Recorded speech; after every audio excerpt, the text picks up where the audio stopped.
Très cher père, tu m'as demandé récemment pourquoi je prétends avoir peur de toi.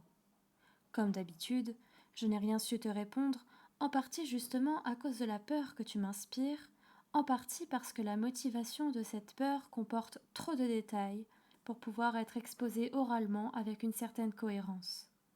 Et si j'essaie maintenant de te répondre par écrit, ce ne sera encore que de façon très incomplète, parce que, même en écrivant, la peur et ses conséquences gênent mes rapports avec toi, et parce que la grandeur du sujet outrepasse de beaucoup ma mémoire et ma compréhension.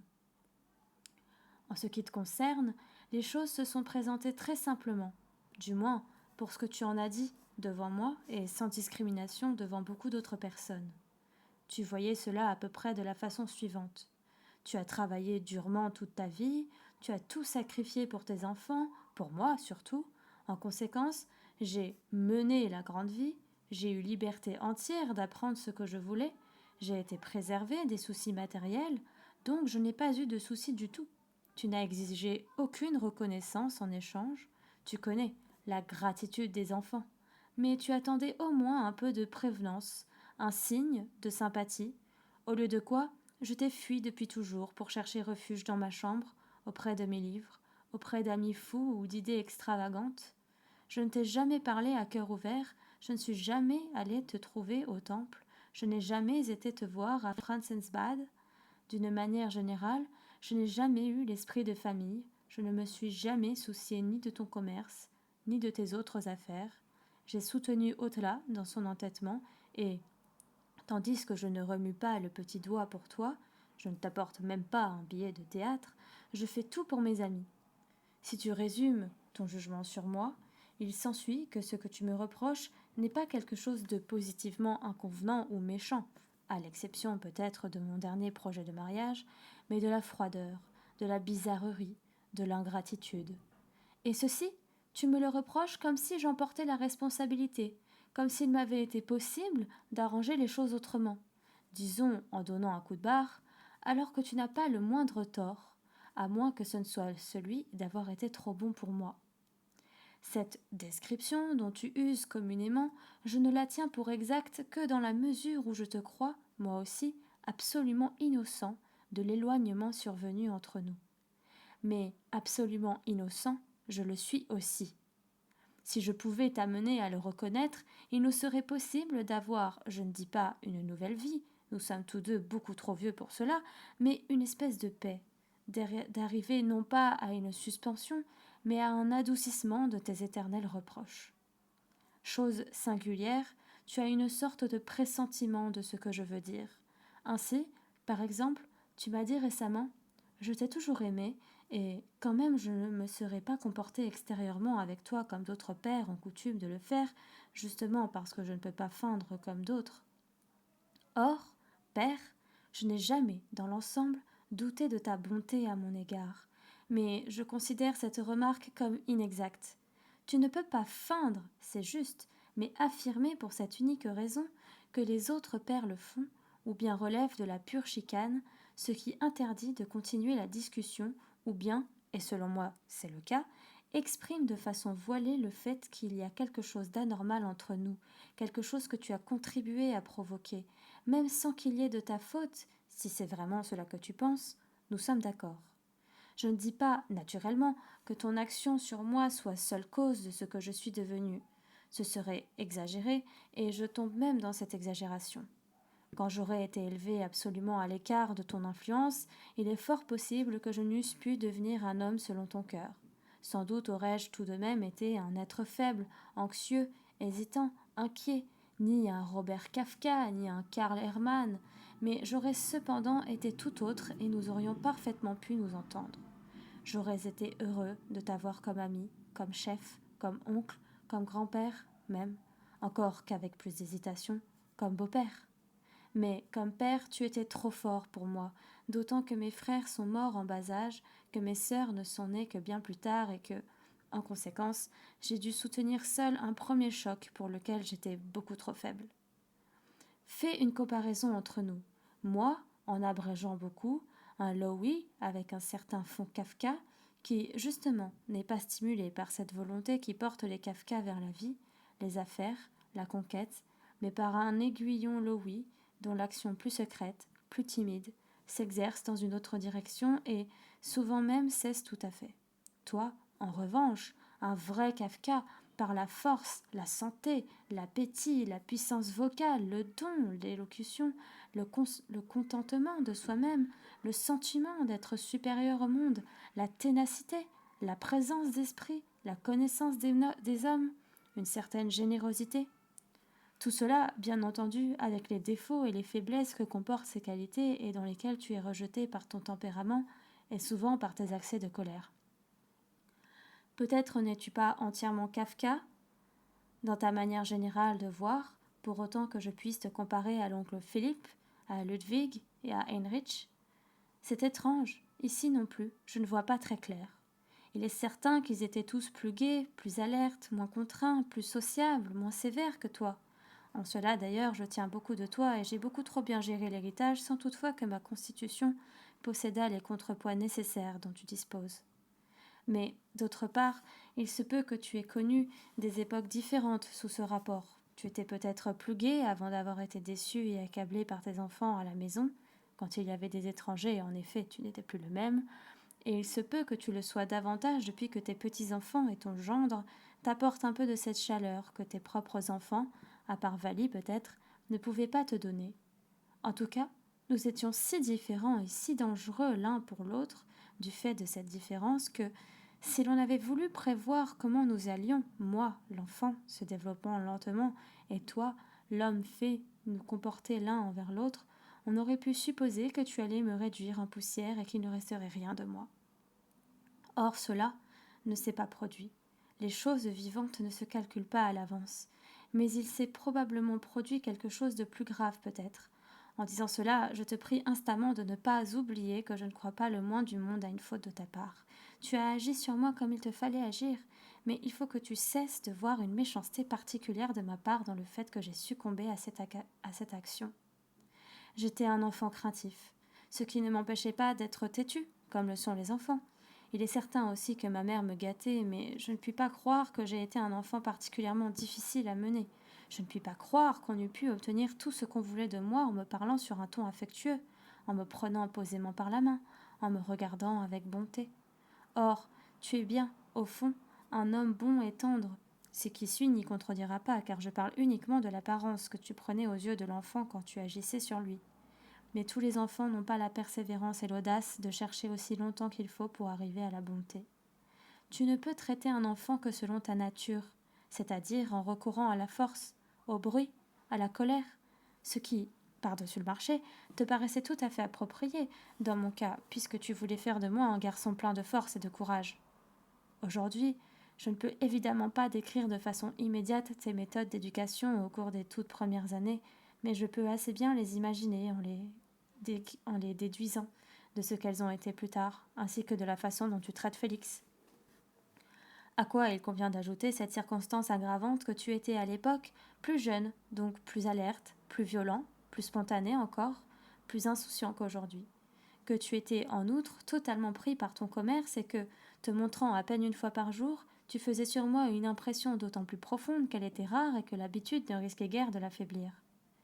De mes premières années, je ne me rappelle qu'un incident. Peut-être t'en souvient-il aussi. Une nuit, je ne cessais de pleurnicher en réclamant de l'eau, non pas assurément parce que j'avais soif, mais en partie pour vous irriter, en partie pour me distraire. De violentes menaces répétées plusieurs fois étant restées sans effet, tu me sortis du lit, me portas sur le pavlatch et m'y laissa un moment, seul, en chemise, debout devant la porte fermée. Je ne prétends pas que ce fût une erreur. Peut-être t'était-il impossible alors d'assurer le repos de tes nuits par un autre moyen. Je veux simplement, en le rappelant, caractériser tes méthodes d'éducation et leur effet sur moi. Il est probable que cela a suffi à me rendre obéissant par la suite, mais intérieurement cela m'a causé un préjudice. Conformément à ma nature, je n'ai jamais pu établir de relation exacte entre le fait, tout naturel pour moi, de demander de l'eau sans raison et celui particulièrement terrible d'être porté dehors. Bien des années après, je souffrais encore à la pensée douloureuse que cet homme gigantesque, mon père, l'ultime instance, pouvait presque sans motif me sortir du lit la nuit pour me porter sur la pavlatch, prouvant par là à quel point j'étais nulle à ses yeux. À cette époque, ce n'était qu'un modeste début, mais ce sentiment de nullité qui s'empare si souvent de moi, sentiment qui peut-être aussi noble et fécond sous d'autres rapports, il est vrai, tient par beaucoup à ton influence. Il m'aurait fallu un peu d'encouragement, un peu de gentillesse. J'aurais eu besoin qu'on dégageât un peu mon chemin, au lieu de quoi tu me le bouches, dans l'intention louable, certes, de m'en faire prendre un autre. Mais à cet égard, je n'étais bon à rien. Tu m'encourageais, par exemple, quand je marchais au pas et saluais bien, mais je n'étais pas un futur soldat, ou bien tu ne m'encourageais pas, ou bien tu m'encourageais quand je parvenais à manger copieusement ou même à boire de la bière, quand je répétais des chansons que je ne comprenais pas ou rabâchais tes phrases favorites, mais rien de tout cela n'appartenait à mon avenir. Et il est significatif qu'aujourd'hui encore, tu ne m'encourages que dans les choses qui te touchent personnellement, quand ton sentiment de ta valeur est en cause, soit que je le blesse, par exemple par mon projet de mariage, soit qu'il se trouve blessé à travers moi, par exemple quand Péppa m'insulte. C'est alors que tu m'encourages, que tu me rappelles ma valeur et les parties auxquelles je serai en droit de prétendre, que tu condamnes entièrement Péppa. Mais, sans parler du fait que mon âge actuel me rend déjà presque inaccessible à l'encouragement, à quoi pourrait-il me servir s'il n'apparaît que là où il ne s'agit pas de moi en premier lieu? Autrefois, j'aurais eu besoin d'encouragement en toutes circonstances, car j'étais déjà écrasée par la simple existence de ton corps. Il me souvient, par exemple, que nous nous déshabillions souvent ensemble dans une cabine, moi maigre, chétif, étroit, toi fort, grand, large. Déjà dans la cabine, je me trouvais lamentable, et non seulement en face de toi, mais en face du monde entier, car tu étais pour moi la mesure de toute chose. Mais quand nous sortions de la cabine et nous trouvions devant les gens, moi te tenant la main, petite carcasse pieds nus vacillant sur les planches, ayant peur de l'eau, incapable de répéter les mouvements de natation, que, dans une bonne intention, certes, mais à ma grande honte, tu ne cessais littéralement pas de me montrer, j'étais très désespérée, et, à de tels moments, mes tristes expériences dans tous les domaines s'accordaient de façon grandiose. Là où j'étais encore le plus à l'aise, c'est quand il t'arrivait de te déshabiller le premier et que je pouvais rester seule dans la cabine pour retarder la honte de mon apparition publique, jusqu'au moment où tu venais voir ce que je devenais et où tu me poussais dehors. Je t'étais reconnaissant de ce que tu ne semblais pas remarquer ma détresse, et d'autre part j'étais fière du corps de mon père.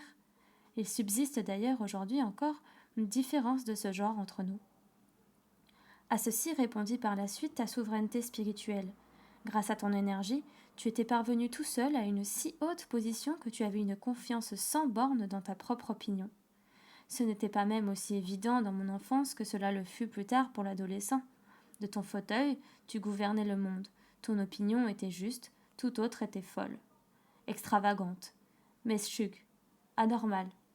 Et avec cela, ta confiance en toi-même était si grande que tu n'avais pas besoin de rester conséquent pour continuer à avoir raison. Il pouvait aussi arriver que tu n'eusses pas d'opinion du tout, et il s'ensuivait nécessairement que toutes les opinions possibles, en l'occurrence, étaient fausses, sans exception. Tu étais capable, par exemple, de pester contre les Tchèques, puis contre les Allemands, puis contre les Juifs, et ceci non seulement à propos du point de détail, mais à propos de tout, et pour finir, il ne restait plus rien en dehors de toi. Tu pris à mes yeux ce caractère énigmatique qu'ont les tyrans dont le droit ne se fonde pas sur la réflexion, rués sur leur propre personne, c'est du moins ce qu'il me semblait.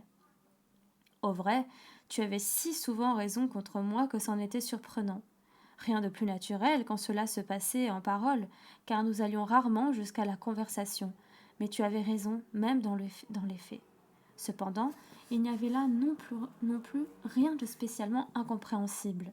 J'étais lourdement comprimée par toi en tout ce qui concernait ma pensée, même et surtout là où elle ne s'accordait pas avec la tienne. Ton jugement négatif pesait dès le début sur toutes mes idées indépendantes de toi en apparence. Il était presque impossible de supporter cela jusqu'à l'accomplissement total et durable de l'idée. Ici, je ne parle pas de je ne sais quelles idées supérieures, mais de n'importe quelle petite affaire d'enfant.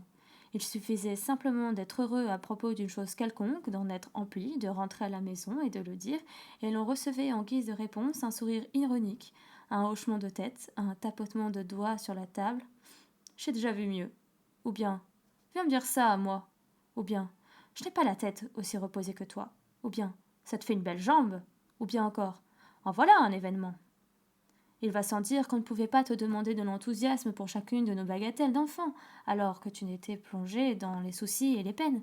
D'ailleurs, il ne s'agissait pas de cela. L'important, c'est plutôt qu'en vertu de ta nature opposée à la mienne et par principe, tu étais toujours poussé à préparer des déceptions de ce genre à l'enfant. Que l'opposition s'aggravait constamment grâce à l'accumulation du matériel, qu'elle se manifestait par habitude, même quand tu étais par hasard de mon avis, et que, puisqu'aussi bien qu'il s'agissait de ta personne et que ta personne faisait autorité en tout, les déceptions de l'enfant n'étaient pas des déceptions de la vie courante, mais touchaient droit au cœur. Le courage, l'esprit de décision, l'assurance, la joie de faire telle ou telle chose ne pouvaient pas tenir jusqu'au bout quand tu t'y opposais ou même quand on pouvait te supposer hostile. Et cette supposition, on pouvait la faire à propos de presque tout ce que j'entreprenais. Cela s'appliquait aussi bien aux idées qu'aux personnes. Il te suffisait que quelqu'un m'inspirât un peu d'intérêt, étant donné ma nature, cela ne se produisait pas souvent, pour intervenir brutalement par l'injure, la calomnie, les propos avilissants, sans le moindre égard pour mon affectation et sans respect pour mon jugement. Des êtres innocents et enfantins durent en pâtir. Ce fut le cas de l'acteur Yiddick Shlovi, par exemple. Sans le connaître, tu le comparais à de la vermine, en t'exprimant d'une façon terrible que j'ai maintenant oubliée, et tu avais automatiquement recours au proverbe des puces et des chiens, comme tu le faisais si souvent au sujet des gens que j'aimais. Je me rappelle particulièrement bien l'acteur parce qu'à cette époque, j'écris ce qui suit sur ta manière de parler de lui. C'est ainsi que mon père parle de mon ami, qu'il ne connaît pas du tout, uniquement parce qu'il est mon ami. C'est quelque chose que je pourrai toujours lui opposer quand il me reprochera mon manque de gratitude et d'amour filial. Je n'ai jamais pu comprendre que tu fusses aussi totalement insensible à la souffrance et à la honte que tu pouvais m'infliger par tes propos et tes jugements. Moi aussi, je t'ai sûrement blessé plus d'une fois en parole, mais je savais toujours que je te blessais. Cela me faisait mal, je ne pouvais pas me maîtriser assez pour retenir le mot. J'étais encore en train de le prononcer que je le regrettais déjà. Tandis que toi, tu attaquais sans te soucier de rien, personne ne te faisait pitié, ni sur le moment, ni après. On était absolument sans défense devant toi. Cependant, tu procédais de la sorte dans toute ta manière d'élever un enfant. Je crois que tu as un certain talent d'éducateur. Ton éducation aurait certainement pu être utile à un être fait de la même pâte que toi. Il aurait aperçu le bon sens de ce que tu disais, n'aurait point eu d'autres soucis et aurait tranquillement accompli les choses de cette façon. Mais pour l'enfant que j'étais, tout ce que tu me criais était positivement un commandement du ciel. Je ne l'oubliais jamais. Cela restait pour moi le moyen le plus important dont je disposais pour juger le monde. Avant tout pour te juger toi-même, et, sur ce point, tu faisais complètement faillite. Étant enfant, je te voyais surtout au repas, et la plus grande partie de ton enseignement consistait à m'instruire dans la manière de se conduire convenablement à table. Il fallait manger de tout ce qui était servi, s'abstenir de parler de la qualité des plats. Mais il t'arrivait souvent de trouver le repas immangeable. Tu traitais les mets de boustifailles. Ils avaient été gâtés par cette idiote, la cuisinière. Comme tu avais un puissant appétit et une propension particulière à manger tout très chaud, rapidement et à grande bouchée, il fallait que l'enfant se dépêchât. Il régnait à table un silence lugubre entrecoupé de remontrances. Mange d'abord, tu parleras après. Ou bien, plus vite, plus vite, plus vite. Ou bien, tu vois, j'ai fini depuis longtemps. On n'avait pas le droit de ronger les os. Toi, tu l'avais. On n'avait pas le droit de laper le vinaigre. Toi, tu l'avais. L'essentiel était de couper le pain droit, mais il était indifférent que tu le fisses avec un couteau dégoûtant de sauce. Il fallait veiller à ce qu'aucune miette ne tombât par terre. C'était finalement sous ta place qu'il y en avait le plus. À table, on ne devait s'occuper que de manger, mais toi, tu te curais les ongles, tu te les coupais, tu taillais des crayons, tu te nettoyais les oreilles avec un cure-dent. Je t'en prie, père, comprends-moi bien.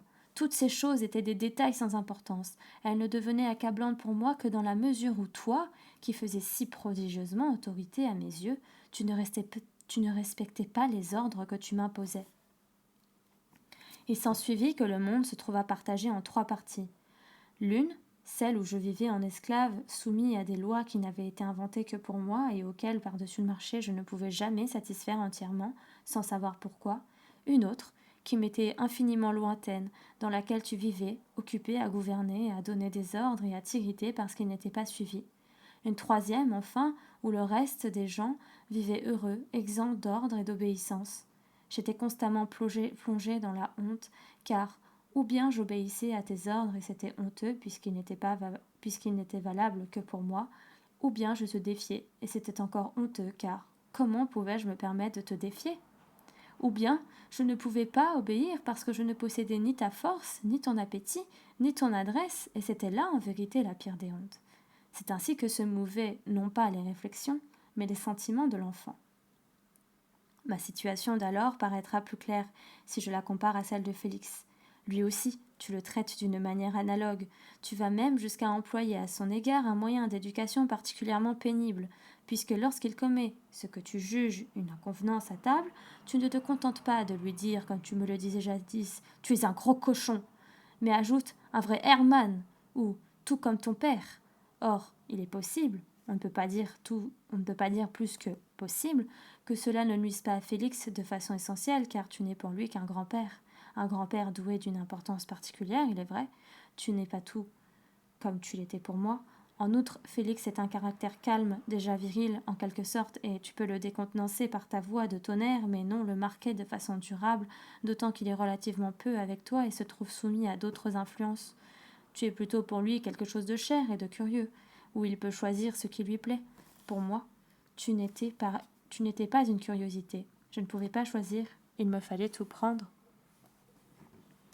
Et ceci sans pouvoir faire d'objection, car il t'est impossible de prime abord de parler calmement d'une chose avec laquelle tu n'es pas d'accord ou qui, simplement, ne part pas de toi. Ces dernières années, tu expliques cela par ta susceptibilité cardiaque, mais tu n'as jamais été différent, que je sache. Ta susceptibilité cardiaque te fournit tout au plus un moyen d'exercer ta domination plus sévèrement, puisque le seul fait d'y penser étouffe l'ultime objection chez les autres. Ce n'est naturellement pas un reproche, mais la constatation d'un fait. Pour ce qui est d'autres-là, par exemple, tu dis souvent « Mais c'est qu'on ne peut pas lui parler, elle vous saute aussitôt au visage. » Le fait est pourtant que ce n'est pas du tout elle qui saute. Tu confonds la chose avec la personne. La chose te saute au visage et tu la juges sur le champ, sans entendre la personne. Les arguments qu'on avance ensuite ne peuvent que t'irriter davantage, jamais te convaincre. Tu ne parles plus que pour ajouter « Fais ce que tu veux, s'il ne tient qu'à moi, tu es libre, tu es majeur, je n'ai pas de conseil à te donner. » Et tout cela avec cette voix basse, enrouée et effrayante qui exprime la colère et la condamnation totale et qui me fait moins trembler aujourd'hui que dans mon enfance, parce que le sentiment de culpabilité exclusif ressenti par l'enfant est remplacé en partie par une certaine connaissance de notre détresse à tous deux. L'impossibilité d'avoir des relations pacifiques avec toi eut encore une autre conséquence, bien naturelle en vérité, je perdis l'usage de la parole. Sans doute n'aurais-je jamais été un grand orateur, même dans d'autres circonstances, mais j'aurais tout de même parlé couramment le langage humain ordinaire. Très tôt, cependant, tu m'as interdit de prendre la parole. Pas de réplique. Cette menace et la main levée qui la soulignait m'ont de tout temps accompagné. Devant toi, dès qu'il s'agissait de tes propres affaires, tu l'étais, un excellent orateur. Je pris une manière de parler saccadée et bégayante, mais ce fut encore trop pour ton goût et je finis par me taire. D'abord par défi peut-être, puis parce que je ne pouvais plus ni penser ni parler en ta présence, et comme tu étais mon véritable éducateur, les effets s'en sont fait sentir partout dans ma vie. D'une manière générale, tu commets une singulière erreur en croyant que je ne me suis jamais soumis à ta volonté. Je puis dire que le principe de ma conduite à ton égard n'a pas été toujours contre tout, ainsi que tu le crois et me le reproches. Au contraire, si je t'avais moins obéi, tu serais sûrement beaucoup plus satisfait de moi. Contrairement à ce que tu penses, ton système pédagogique a touché juste. Je n'ai échappé à aucune prise. Tel que je suis, abstraction faite, bien entendu, des données fondamentales de la vie et de son influence, le résultat de ton éducation et de mon obéissance. Si ce résultat t'est néanmoins pénible, si même tu te refuses inconsciemment à le reconnaître pour le produit de ton éducation, cela tient précisément à ce que ta main et mon matériel ont été si étrangers l'un à l'autre. Tu disais « pas de réplique », voulant amener par là à se taire en moi les forces qui t'étaient désagréables, mais l'effet produit était trop fort. J'étais trop obéissant. Je devins tout à fait muet. Je baissai pavillon devant toi et n'osais plus bouger que quand j'étais assez loin pour que ton pouvoir ne pût plus m'atteindre, au moins directement. Mais tu restais là, et tout te semblait une fois de plus être contre, alors qu'il s'agissait simplement d'une conséquence naturelle de ta force et de ma faiblesse. Tes moyens les plus efficaces d'éducation orale, ceux du moins qui ne manquaient jamais leur effet sur moi, étaient les injures, les menaces, l'ironie, un rire méchant et, chose remarquable, tes lamentations sur toi-même. Je ne me rappelle pas que tu m'aies jamais injurié de façon directe ou avec de vrais gros mots. Ce n'était d'ailleurs pas nécessaire, tu avais tant d'autres moyens à ta disposition et, au surplus, les injures pleuvaient si fort sur les autres personnes de mon entourage, tant à la maison qu'au magasin, surtout au magasin, que, petit garçon, j'en étais parfois étourdi. Je ne voyais pas pourquoi elles ne m'auraient pas été destinées, les gens que tu injuriais n'étant assurément pas pires que moi et ne te donnant sûrement pas plus de mécontentement. Là encore, je retrouvais ta mystérieuse innocence, le mystérieux pouvoir qui te rendait inattaquable. Tu injuriais les gens sans t'en faire le moindre scrupule. Qui plus est, tu condamnais les injures chez les autres auxquels tu les interdisais. Tu renforçais les injures par des menaces qui, elles, me concernaient bel et bien. Terrible était, par exemple, bien que je ne fusse pas sans savoir que rien de grave ne s'en suivrait, il est vrai qu'étant petit, je ne le savais pas, je te déchirerais comme un poisson. Mais que tu en fusses capable, ce serait presque accordé à l'image que j'avais fait de ton pouvoir. Terribles aussi étaient ces moments où tu courais en criant autour de la table pour nous attraper. Tu n'en avais pas du tout l'intention, mais tu faisais semblant, et où maman, pour finir, avait l'air de nous sauver. Une fois de plus, telle était l'impression de l'enfant. On avait conservé la vie par l'effet de ta grâce et on continuait à la porter comme un présent immérité. À ce même ordre de choses appartiennent tes menaces concernant les suites de la désobéissance. Quand j'entretenais quelque chose qui te déplaisait et que tu me menaçais d'un échec, mon respect de ton opinion était si grand que l'échec était inéluctable, même s'il ne devait se produire que plus tard. Je perdis toute confiance dans mes propres actes. Je devins instable, indécis. Plus je vieillissais, plus grossissait le matériel que tu pouvais m'opposer comme preuve de mon peu de valeur. Peu à peu, les faits te donnèrent raison, à certains égards. Encore une fois, je me garde bien d'affirmer que tu es seul responsable de ce que je suis devenue.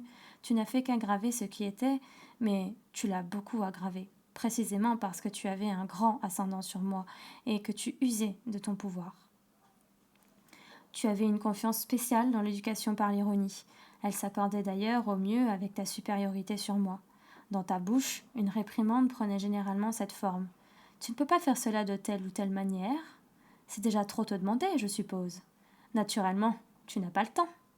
Et ainsi de suite. Chacune de ces questions s'accompagnait d'un rire et d'un visage courroucé. On se trouvait en quelque sorte déjà puni avant de savoir qu'on avait fait quelque chose de mal. Exaspérantes étaient aussi ces remontrances où l'on était traité entière, comme si l'on n'était pas même digne de tes paroles méchantes, où tu parlais pour la forme à maman, alors qu'en fait, tu t'adressais à moi, puisque j'étais présent. Bien entendu, on ne peut pas obtenir cela de monsieur mon fils. Et autre chose du même genre. La contrepartie de ceci, c'est que j'en vins à ne plus oser t'interroger directement quand maman était là. Plus tard, l'habitude m'empêcha de penser à le faire. Il était beaucoup moins dangereux pour l'enfant de questionner sa mère assise à côté de toi. On lui demandait « Comment va ton père ?» Et ainsi, on se protégeait des surprises.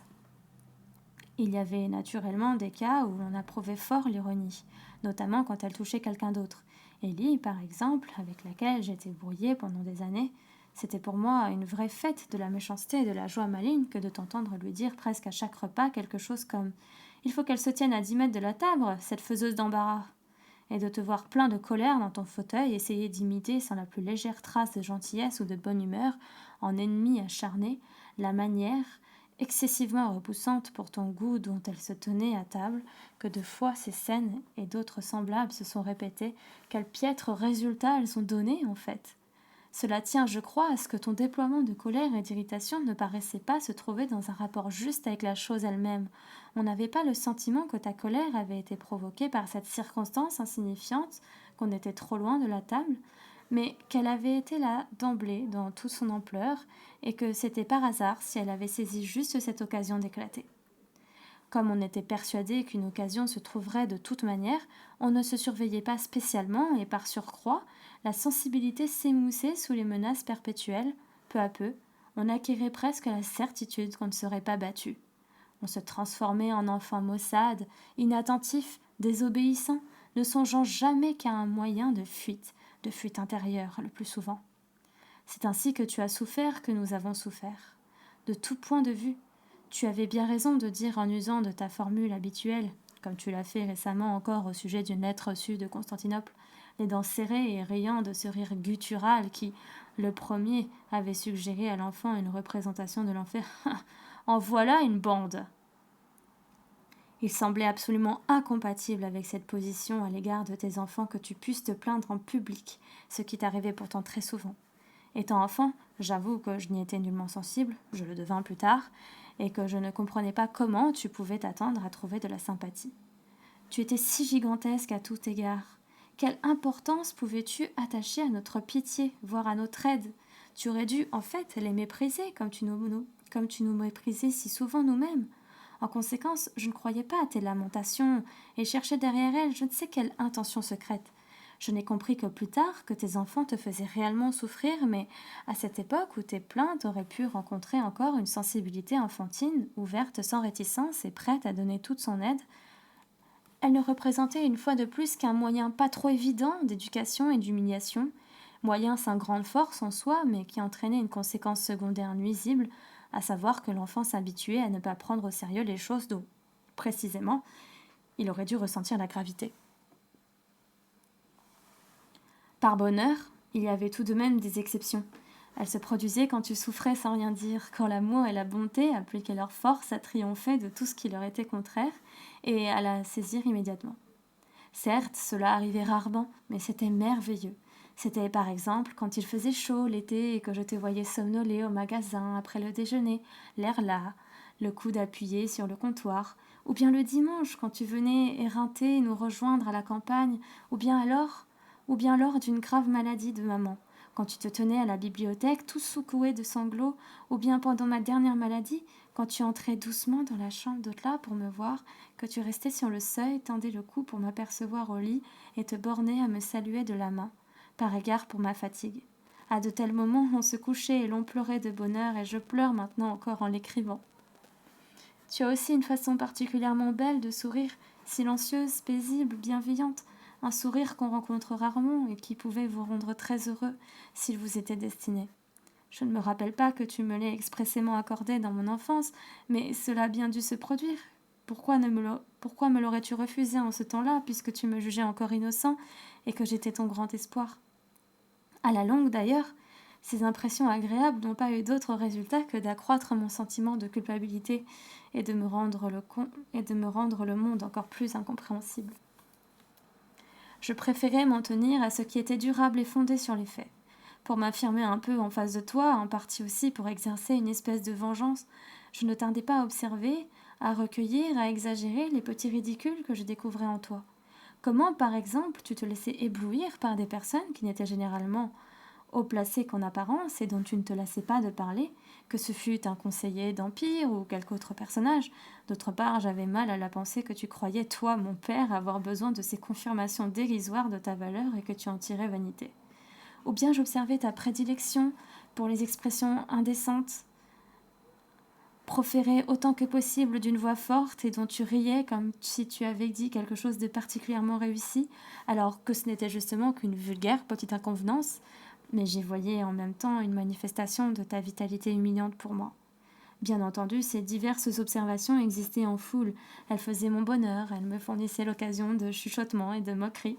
Tu t'en apercevais parfois, tu t'en fâchais, tu les considérais comme de la méchanceté, de l'impertinence, mais crois-moi, ce n'était rien d'autre pour moi qu'un moyen d'ailleurs inefficace de me maintenir. C'étaient des plaisanteries comme celles qu'on répand sur le compte des dieux et des rois, plaisanteries qui non seulement peuvent s'allier au plus profond respect, mais encore en font partie. D'ailleurs, en accord avec la situation analogue que tu avais à mon égard, tu as tenté, toi aussi, une espèce de contre-attaque. Tu aimais à rappeler à quel point exagérer ma vie était agréable, à quel point j'ai été bien traitée. C'est exact, mais je ne crois pas, les circonstances ayant été ce qu'elles étaient, que cela m'ait servi à grand-chose. Ma mère était infiniment bonne pour moi. C'est vrai, mais ce n'était que relativement à toi, c'est-à-dire pour moi dans un mauvais rapport. Sans le savoir, elle jouait le rôle du rabatteur à la chasse. Pour le cas bien improbable où, en engendrant le défi, la répulsion, voire la haine, ton éducation aurait pu me permettre de marcher tout seul, ma mère, de son côté, compensait ce risque par sa bonté et ses paroles raisonnables. Dans le gâchis de mon enfance, elle était l'idéal même de la raison.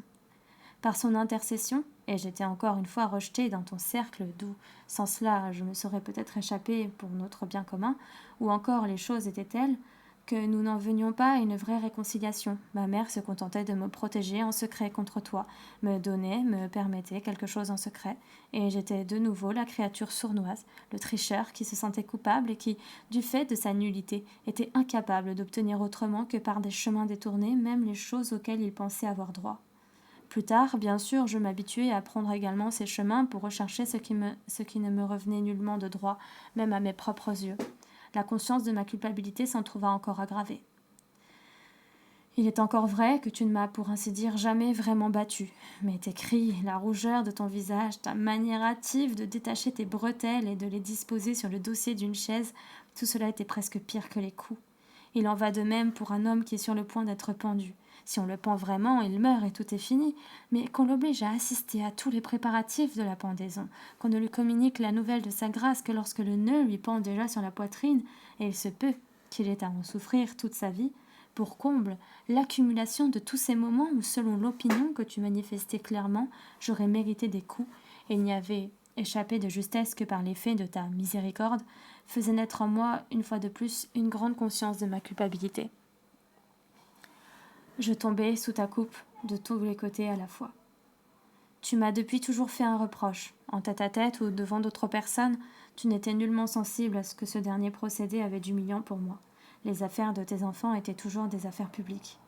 D'avoir vécu grâce à ton travail dans la tranquillité, le confort, l'abondance. Ici, je pense à certaines remarques qui auraient positivement dû me creuser des rides dans le cerveau, telles que dès l'âge de 7 ans, je circulais de village en village avec ma carriole. Nous étions obligés de dormir tous dans une seule pièce. Nous étions heureux quand nous avions des pommes de terre à manger. J'étais si mal vêtue en hiver que j'ai eu des plaies ouvertes aux jambes pendant des années. Tout petit garçon, il me fallait déjà aller à Pissec pour travailler au magasin. Chez moi, on ne me donnait rien, même quand j'ai été soldat. C'est encore moi qui envoyais de l'argent à la maison. Mais tout de même, pour moi, mon père était toujours mon père. Qui donc sait cela aujourd'hui? Qu'en savent donc les enfants? Est-ce qu'un enfant d'aujourd'hui peut le comprendre? En d'autres circonstances, de tels récits auraient pu constituer un excellent moyen pédagogique, et ils auraient pu fortifier l'enfant et l'encourager à surmonter des souffrances et des privations analogues à celles que le père avait endurées. Mais ce n'est pas là ce que tu voulais. Grâce aux résultats de tes efforts précisément, la situation était plus la même. Rien ne fournissait plus l'occasion de se distinguer de la manière dont tu l'avais fait. Cette occasion, il aurait fallu pour commencer la créer par la force et l'action subversive, à supposer que nous eussions eu l'esprit de décision et la force nécessaire pour cela, à supposer aussi que maman de ce côté n'eût pas tenté de nous en empêcher par ses propres moyens. Mais tout cela, tu étais bien loin de le vouloir, c'était même ce que tu appelais ingratitude, extravagance, désobéissance, trahison, folie. Ainsi, tandis que d'un côté tu nous y poussais par ton exemple, par des récits qui nous accablaient de honte, tu nous l'interdisais de l'autre avec la dernière sévérité. S'il en avait été autrement, tu aurais dû, abstraction faite des circonstances secondaires, être réellement ravi de l'aventure d'Otla Azuro. Elle voulait vivre dans le pays d'où tu étais venu. Elle voulait connaître le travail et les privations que tu avais connues, et de même que tu avais été indépendant de ton père.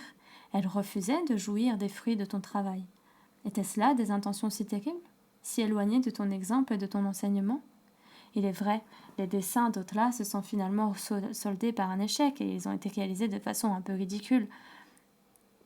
Peut-être avec trop de tapage, sans assez d'égard pour ses parents, mais en était-elle seule responsable?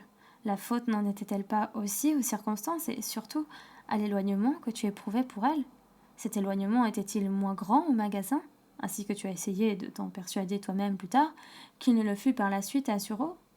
Et n'est-il pas absolument certain que tu avais le pouvoir de transformer cette aventure et de la rendre excellente, à supposer que tu eusses été à même de te vaincre à ce point, en lui accordant tes encouragements, tes conseils, ton contrôle, ou même en te bornant simplement à la tolérer? À l'occasion de ces sortes d'expériences, tu avais coutume de dire sur un ton de plaisanterie amère que nous avions la vie trop belle. En un sens pourtant, cette plaisanterie n'en est pas une. Ce que tu avais acquis en luttant, nous le recevions de ta main, mais ce combat pour la vie extérieure, qui t'avait été immédiatement accessible et qui, bien entendu, ne nous était pas plus épargné qu'à toi, il nous fallait le gagner sur le tard, à l'âge adulte, avec des forces qui étaient demeurées celles d'un enfant. Je ne prétends pas qu'à cause de cela, notre situation soit forcément plus défavorable que ne l'était la tienne. Il est bien probable, au contraire, que toutes deux se valent, ce qui n'implique d'ailleurs aucune comparaison des aptitudes fondamentales. Nous sommes simplement désavantagés par le fait que nous ne pouvons pas nous vanter de notre détresse, ni nous en servir pour humilier les autres, ainsi que tu le faisais. Je ne nie pas non plus qu'il m'eût été possible de tirer un profit normal des fruits de ton travail si largement couronné de succès, de les mettre en valeur et de travailler à ton bonheur en continuant à les exploiter. Mais précisément, notre éloignement mutuel s'y opposait. Je pouvais jouir de ce que tu me donnais, mais seulement dans l'humiliation de ce que tu me donnais. Mais seulement dans l'humiliation, dans la fatigue et la faiblesse, dans la conscience de ma culpabilité. C'est pourquoi je ne pouvais te montrer de reconnaissance qu'à la manière d'un mendiant et non par mes actes. Au dehors, toute cette éducation produisit un premier effet. Je me mis à fuir tout ce qui, même de loin, pouvait me faire penser à toi, et d'abord le magasin. En soi, cependant, j'aurais dû y prendre grand plaisir, surtout quand j'étais enfant, et tant que ce fut une simple boutique. Il était si animé et si bien éclairé le soir. On y voyait, on y entendait tant de choses. On pouvait aussi s'y rendre utile, par-ci, par-là, s'y distinguer et surtout t'admirer dans le déploiement de tes extraordinaires dons de commerçant, admirer ton art de vendre, de traiter les gens, de faire des plaisanteries, d'être infatigable, de prendre une décision immédiate dans les cas douteux, etc. Rien que ta façon de faire un paquet ou d'ouvrir une caisse était un spectacle digne d'être vu, et toutes ces choses, l'une dans l'autre, n'étaient certes pas la pire des écoles pour un enfant. Mais comme la frayeur que tu m'inspirais m'envahissait peu à peu de tous les côtés, le magasin lui-même finit par me causer un malaise. Les événements qui s'y passaient et qui d'abord m'avaient semblé aller de soi, maintenant me faisaient souffrir et m'accabler de honte. Ici, je pense en particulier à ta manière de traiter le personnel. Je ne sais pas, il se peut qu'elle ait été la même dans toutes les maisons de commerce. À l'époque où j'étais à l'Assicurazioni Generali, elle ressemblait vraiment beaucoup à la tienne. Et je motivais ma démission en déclarant au directeur, ce qui n'était pas tout à fait vrai sans être tout à fait un mensonge, que je ne pouvais pas supporter cette habitude de crier qui, d'ailleurs, ne m'avait jamais touchée directement. C'était là pour moi un point trop douloureux, trop douloureusement sensible dès l'origine. Mais étant enfant, les autres maisons de commerce ne m'intéressaient pas. Toi, en revanche, je te voyais et t'entendais crier et pester et déchaîner ta rage avec une violence qui, à ce que je croyais alors, devait être sans pareil dans le monde entier. Et ceci valait non seulement pour les injures, mais aussi pour la tyrannie que tu montrais d'autre part. Ainsi, tu jetais d'un coup brutal au bas du comptoir les marchandises que tu ne voulais pas voir mêlées à d'autres. Seul le caractère irréfléchi de ta fureur te donnait quelque excuse, ce qui obligeait le commis à les ramasser. Ou bien, invariablement, tu disais, en parlant d'un commis tuberculeux, qu'il crève donc ce chien malade. Tu appelais tes employés des ennemis payés, c'est bien du reste ce qu'ils étaient, mais avant même qu'ils le fussent devenus, tu m'avais semblé être leur ennemi payant. C'est là aussi qu'une grande leçon me fut donnée. J'appris que tu pouvais être injuste. En ce qui me concernait, je ne l'aurais pas remarqué de sitôt. Trop de culpabilité s'était amassée en moi, qui te donnait raison. Mais selon mon opinion enfantine, opinion qui fut un peu mon point tellement corrigé plus tard, qui fut un peu, mais point tellement corrigé plus tard, les gens du magasin étaient des étrangers qui travaillaient pour nous et qui, en échange, étaient réduits à vivre dans la peur perpétuelle que tu leur inspirais. Ici, naturellement, j'exagérais parce que j'admettais sans plus que tu produisais sur les gens un effet aussi terrible que sur moi. S'il en avait été ainsi, ils n'auraient vraiment pas pu vivre. Dans la mesure où il s'agissait d'adultes, ayant pour la plupart des nerfs à toute épreuve, ils n'avaient aucune peine à se débarrasser de telles injures, et la chose, en fin de compte, te faisait plus de mal qu'à eux. Mais cela me rendit le magasin insupportable. Il me rappelait trop ma propre situation à ton égard. Comme homme d'affaires, tu étais en effet abstraction faite de tes intérêts d'employeur et même de ton caractère despotique, si supérieur à tous ceux qui ont jamais été formés par toi que rien de ce qu'ils réalisaient ne pouvait te satisfaire. Il fallait bien que, d'une manière analogue, tu fusses à jamais insatisfait de moi. C'est pourquoi j'appartenais nécessairement au parti du personnel, auquel je me rattachais d'ailleurs de toute façon en raison de mon caractère craintif qui, en soi déjà, m'empêchait de comprendre qu'on pût traiter les gens de la sorte et m'inspirer le désir de réconcilier le personnel, lequel, à mon sens, devait être effroyablement irrité avec toi, et ne fût-ce que dans l'intérêt de ma propre sécurité avec toute notre famille. Pour y parvenir, il ne me suffisait pas d'avoir à l'égard du personnel une conduite ordinaire et convenable. Je ne pouvais même pas me contenter d'être modeste. Il me fallait bien plutôt être humble, Non seulement être le premier à saluer, mais encore faire en sorte qu'on ne me rendît pas mon salut. Et même si, en bas, la personne sans importance que j'étais leur avait léché les pieds, cela n'aurait pas encore suffi à les payer des coups que toi, le maître, tu leur as assénés d'en haut.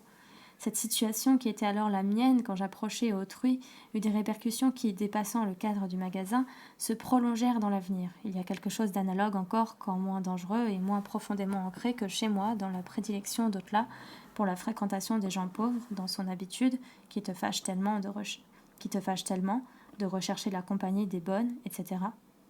Pour finir, le magasin me fit presque peur. En tout cas, il ne me concernait déjà plus depuis longtemps, à l'époque où le lycée vint m'en écarter encore davantage. Il me paraissait d'ailleurs beaucoup trop dispendieux pour les ressources dont je disposais, puisque, à t'entendre, il épuisait même les tiennes. De mon aversion pour ton commerce, donc pour ton œuvre, aversion dont tu ne laissais certes pas de souffrir beaucoup, tu as encore essayé de tirer quelque chose de flatteur pour toi par la suite, en affirmant, ce qui aujourd'hui m'émeut et me fait honte, que si je n'avais pas le sens des affaires, j'avais en revanche des idées plus élevées en tête, etc.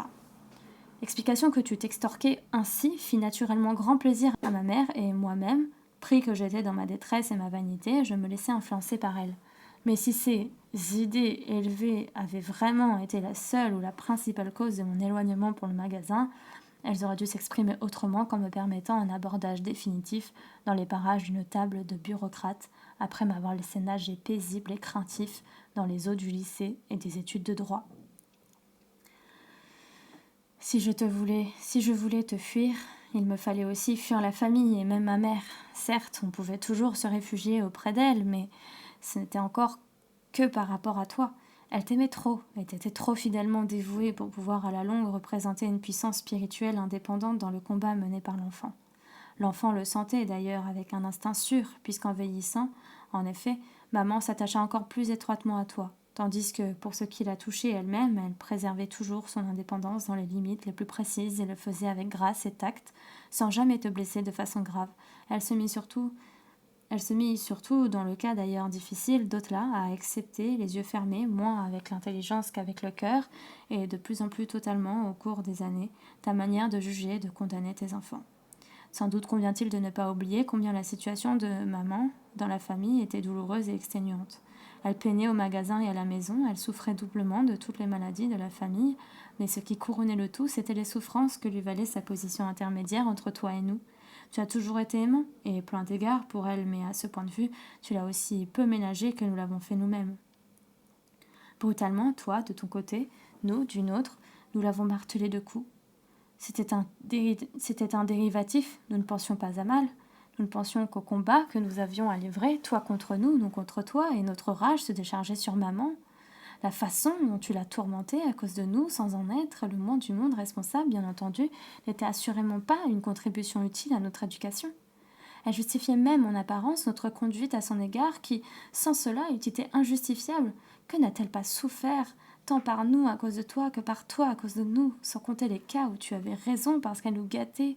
Encore ces gâteries puissent n'avoir été bien souvent qu'une contre-manifestation silencieuse et inconsciente contre ton système. Il va sans dire que maman n'aurait pu supporter tout cela si elle n'en avait épuisé la force dans son amour pour nous tous et dans le bonheur né de cet amour. Mes sœurs ne me suivaient qu'en partie. La plus heureuse dans ses rapports avec toi était Vali. Étant de nous tous la plus proche de maman, elle se soumettait à toi d'une manière analogue à la sienne, sans beaucoup de peine ni de dommages. Mais, comme elle te rappelait maman, précisément, tu la supportais aussi avec plus de gentillesse, bien qu'elle possédât peu d'éléments Kafka. Peut-être était-ce justement ce qui te convenait. Là où il n'y avait aucun trait Kafka, personne, pas même toi, ne pouvait rien exiger de tel. Tu n'avais pas non plus, comme chez nous autres, le sentiment qu'ici quelque chose allait se perdre, qu'il fallait sauver de force. Au reste, il se peut que tu n'aies jamais spécialement aimé l'élément Kafka en tant qu'il s'exprimait chez les femmes. Tes rapports avec Vali seraient même devenus plus affectueux si nous les avions troublés de notre côté. Ellie est l'unique exemple d'une évasion hors de ton cercle ayant presque complètement réussi. C'est d'elle que je l'aurais le moins entendue dans son enfance, car c'était vraiment une enfant engourdie, lasse, craintive, chagrine, exagérément humble, méchante, paresseuse, gourmande, avare. C'est à peine si je pouvais la regarder quand elle lui adressait la parole, cela m'était impossible tant elle me rappelait ce que j'étais moi-même, tant sa manière de subir la contrainte de notre éducation commune était semblable à la mienne. Son avarice surtout m'était odieuse, parce que la mienne était si possible plus grande encore. L'avarice, en effet, est l'un des signes les plus sûrement révélateurs d'une profonde détresse. Tout était si précaire pour moi que je ne possédais effectivement que ce que j'avais déjà dans les mains ou dans la bouche, ou ce qui, tout au moins, était en chemin pour y parvenir. Comme Élise se trouvait dans la même situation que moi, c'était justement cela qu'elle avait le plus envie de me prendre. Mais tout a changé quand elle a quitté la maison pour se marier et avoir des enfants. Très jeune, c'est le point important. Elle est alors devenue gaie, insouciante, courageuse, généreuse, désintéressée, pleine d'espoir. Il est presque incroyable que tu n'aies pas du tout remarqué ce changement. En tout cas, tu ne l'apprécies pas comme il le mérite, tant tu es aveuglé par ta rancune contre elle, rancune qui existe depuis toujours et qui, au fond, n'a pas changé. La seule différence, c'est qu'elle est devenue moins actuelle du fait qu'Ellie n'habite plus chez nous, que ton amour pour Félix et ton attachement pour Karl, lui, ont en outre fait perdre de son importance. Il n'y a plus guère que Gertie qui en supporte parfois les conséquences. C'est à peine si j'ose parler d'autre-là. Je sais qu'en le faisant, je risque de compromettre l'effet que j'attends de cette lettre. Dans les circonstances habituelles, c'est-à-dire quand elle n'est pas spécialement en difficulté ou exposée à un danger, tu n'éprouves pour elle que de la haine. Tu me l'as avoué toi-même, selon toi, c'est à dessein qu'elle te fait constamment souffrir et provoque ta colère, et tandis que tu souffres par sa faute, elle est soulagée et satisfaite. Une espèce de démon, donc.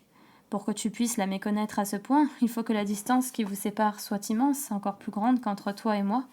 Elle est si loin de toi que tu ne la vois plus, tu mets un fantôme à l'endroit où tu t'attends à la voir. Je t'accorde qu'avec elle, ta tâche était particulièrement difficile. Moi-même, je ne vois pas tout à fait clair dans ce cas très compliqué. Quoi qu'il en soit, elle se présentait comme une espèce de Lowy, pourvue des meilleures armes Kafka. Entre toi et moi, il n'y avait pas de lutte réelle. J'étais bientôt à bout de force. Le seul résultat était ma fuite, mon amertume, ma tristesse, mon combat intérieur. Mais vous deux, vous étiez toujours en position de combat, toujours alerte et plein de force. Spectacle aussi désespérant que grandiose. Tout au début, il est certain que vous avez dû être très proches l'un de l'autre, car aujourd'hui encore, Otla est peut-être de nous quatre l'image la plus pure de ton mariage avec maman et des forces qui s'y sont trouvées réunies. J'ignore ce qui a pu vous priver de l'harmonie qui fait le bonheur d'un père et d'un enfant, mais je suis tentée de croire que l'évolution d'Otla était semblable à la mienne. D'un côté, la tyrannie de ta nature, de l'autre, l'entêtement d'Eloï. Leur sensibilité, leur sentiment de l'injustice, leur inquiétude, et tout cela soutenu par la conscience que vous aviez de posséder la force des Kafka. Sans doute l'ai-je influencé, moi aussi, mais moins de mon propre mouvement que du simple fait de mon existence. D'ailleurs, en tant que dernière venue, elle est entrée dans un rapport de force déjà établi et a pu se former un jugement elle-même à partir de l'abondant matériel préparé. Je vais même jusqu'à penser qu'au fond, elle a été indécise pendant un certain temps, ne sachant pas si elle devait se jeter dans tes bras ou dans ceux de tes ennemis. À cette époque, c'est manifestement toi qui as laissé passer l'occasion favorable, mais si cela avait été possible, vous auriez formé un couple d'une splendide harmonie. Il est vrai que dans ce cas, j'aurais perdu un allié, mais j'aurais été amplement dédommagée en vous ayant unis, et d'autre part, ayant au moins un enfant te donnant pleine satisfaction, tu aurais éprouvé un immense bonheur qui t'aurait sensiblement changé à mon égard, et dans un sens favorable. Il est vrai qu'aujourd'hui, tout cela n'est plus qu'un rêve. Otla a perdu tout contact avec toi. Il lui faut chercher son chemin seul, comme moi, et ce qu'elle a de plus que moi, en fait d'assurance, de confiance en soi, de santé et d'absence de scrupules, la rend d'autant plus méchante et plus perfide que moi à tes yeux. Je le comprends. Vue par toi, elle peut être autrement. Elle est d'ailleurs elle-même en état de se voir comme tu la vois, de ressentir ta souffrance et d'en être sinon désespérée. Le désespoir est mon affaire du moins très triste, en contradiction apparente avec cela. Tu nous vois souvent chuchoter et rire ensemble, tu nous entends parfois parler de toi, tu as alors l'impression que nous sommes des conspirateurs éhontés.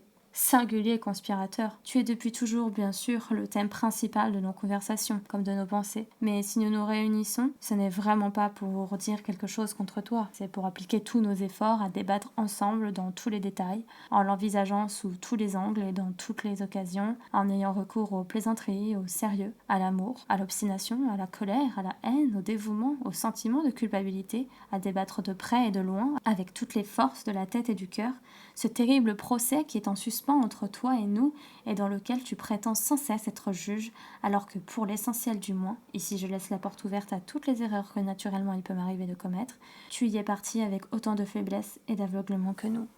Un exemple de ton éducation pédagogique, exemple instructif dans le contexte général, est fourni par Irma. D'une part, c'était bien une étrangère. Elle avait atteint l'âge adulte quand elle est venue travailler chez toi et elle avait surtout affaire à toi en tant que chef. Elle ne fut donc livrée à ton influence qu'en partie à un âge où l'on est déjà capable de résistance, mais d'autre part, elle était aussi ta proche parente. Elle respectait en toi le frère de son père et tu avais sur elle bien plus que la simple autorité d'un chef. Et pourtant, si capable qu'elle fût en dépit de sa fragilité, si intelligente, laborieuse, modeste, digne de confiance, désintéressée et fidèle, elle ne s'est pas montrée très bonne employée pour toi. Et cela, bien qu'elle t'aimât comme un oncle et t'admirât comme chef, bien qu'elle eût fait ses preuves dans d'autres emplois, tant auparavant que plus tard. En effet, poussée à bout aussi par nous, cela va sans dire, sa position vis-à-vis de toi était presque celle de l'un de tes enfants, et ta nature impérieuse avait sur elle un ascendant si fort qu'elle manifesta, uniquement envers toi d'ailleurs, et je l'espère sans en souffrir aussi profondément que si elle avait été ton propre enfant, une certaine propension aux oublis, à la négligence, à l'humour macabre, et même dans la mesure où elle en était capable, aux défis, propension qui, selon moi, ne doit rien au fait qu'elle était de santé délicate, qu'elle n'avait pas une vie très heureuse et portait la charge d'un foyer désolant. Ce que je jugeais riche en implication dans tes relations avec elle, tu l'as résumé dans une phrase devenue classique pour nous, une phrase presque sacrilège, mais qui justement fournit une bonne preuve en faveur de ton innocence dans ta façon de traiter les gens. La défunte m'a laissé pas mal de cochonneries. Je pourrais décrire encore d'autres sphères où les gens subissaient ton influence tout en luttant contre elle, mais là déjà, je toucherai à l'incertain et il me faudrait construire. En outre, tu es depuis toujours d'autant plus aimable, conciliant, poli, plein d'égards, compatissant, j'entends, même extérieurement, que tu t'éloignes du magasin et de la maison tout à fait comme un autocrate qui, une fois franchi les frontières de son pays, n'a plus aucune raison de continuer à se montrer tyrannique et peut, en toute bonhomie, se commettre avec les gens les plus humbles. De fait, sur les photos de groupe prises par Frances Bath, par exemple, tu apparais toujours au milieu des compagnons, petits et maussades, aussi grands, aussi jovial qu'un roi en voyage. De cela, certes, même les enfants auraient pu tirer profit, mais il aurait fallu qu'ils fussent capables de le comprendre dès l'enfance, ce qui était impossible, et pour ce qui est de moi, par exemple, il n'aurait pas fallu qu'on me permît de loger constamment, ainsi que je l'ai vraiment fait, dans le cercle de ton influence, qui se trouvait être, pour ainsi dire, le plus intérieur, le plus rigide, le plus propre à m'étrangler. Par là, je n'ai pas seulement perdu le sens de la famille. Ce sens, je l'avais au contraire, encore qu'il fût surtout négatif et ait dû servir à me détacher de toi intérieurement. Entreprise qui, bien entendu, reste à jamais inachevée. Plus encore, si possible, ce sont mes rapports avec les gens du dehors qui en ont souffert. Tu es absolument dans l'erreur en croyant que je fais tout pour les autres par amour et par loyauté, tandis que je ne fais rien pour toi ni pour ta famille, du fait de mon indifférence et de ma perfidie. Je te le répète pour la 10e fois. Il est probable que je serais devenu un être sauvage et timide, même sans cela, mais pour aller de ce point à celui où je suis réellement parvenue, il y a encore un long chemin sombre à parcourir. Jusqu'ici, j'ai passé relativement peu de choses sous silence dans cette lettre, mais maintenant et plus tard, il me faudra taire ce que devant toi et devant moi, il m'est encore trop difficile d'avouer. Je dis cela afin que tu n'attribues pas à l'absence de preuves le flou qui pourrait, ça et là, troubler l'image ensemble. Des preuves, il en existe au contraire, qui pourraient donner à l'image une crudité insupportable. Ici, il est difficile de trouver un moyen terme. Il me suffit d'ailleurs de rappeler les choses révolues. Par ta faute, j'avais perdu toute confiance en moi. J'avais gagné en échange un infini sentiment de culpabilité. En souvenir de cette infinité, j'ai écrit fort justement un jour au sujet de quelqu'un.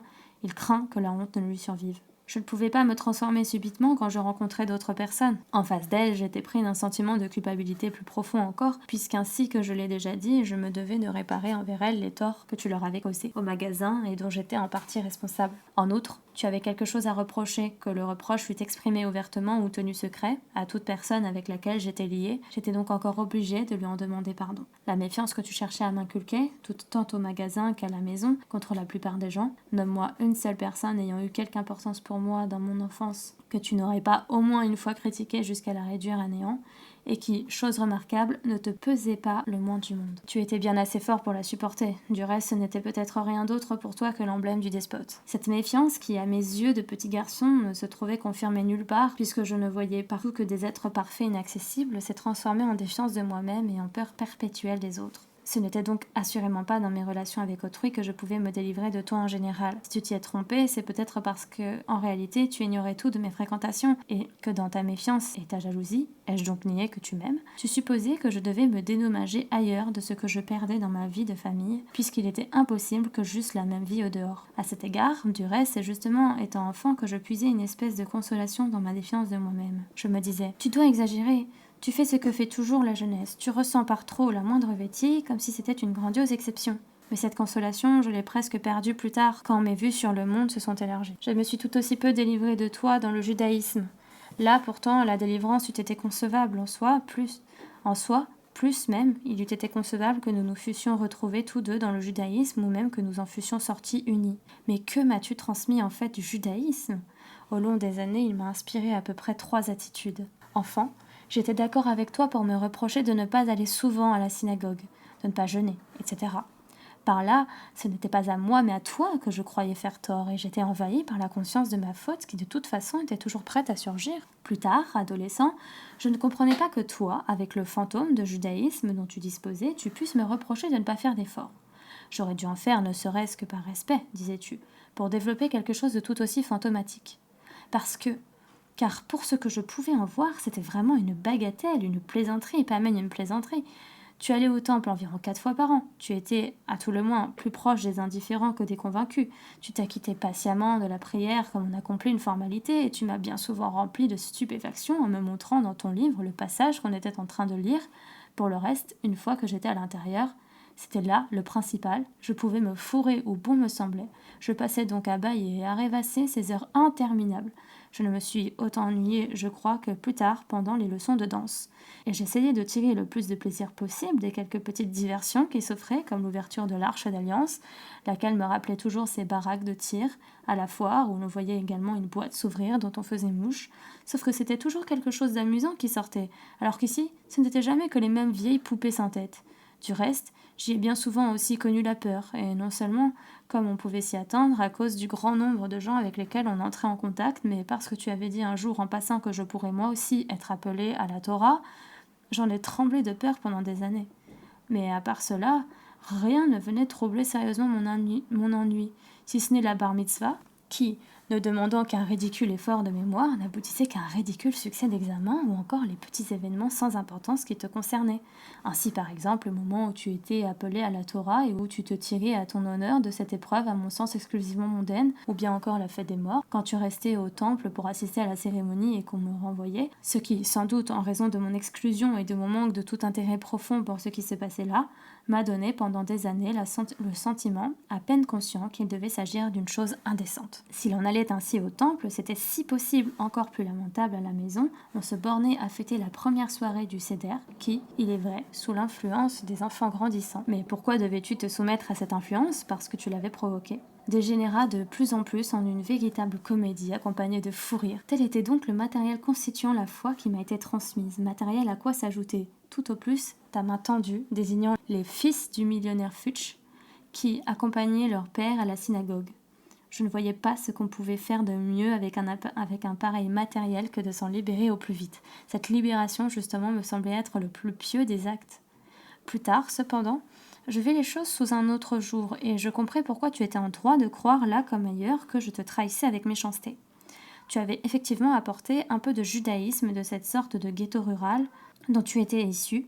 C'était bien peu, et ce peu a encore diminué sous l'influence de la ville et de l'armée, mais quoi qu'il en soit, tes impressions et tes souvenirs de jeunesse étaient tout juste suffisants pour te permettre une espèce de vie juive, et ceci d'autant plus que, et ne risquant guère pour ta part d'être ébranlé par les scrupules religieux, quand ils ne se mêlaient pas par trop à des considérations sociales, tu n'avais pas grand besoin d'un appui de ce genre.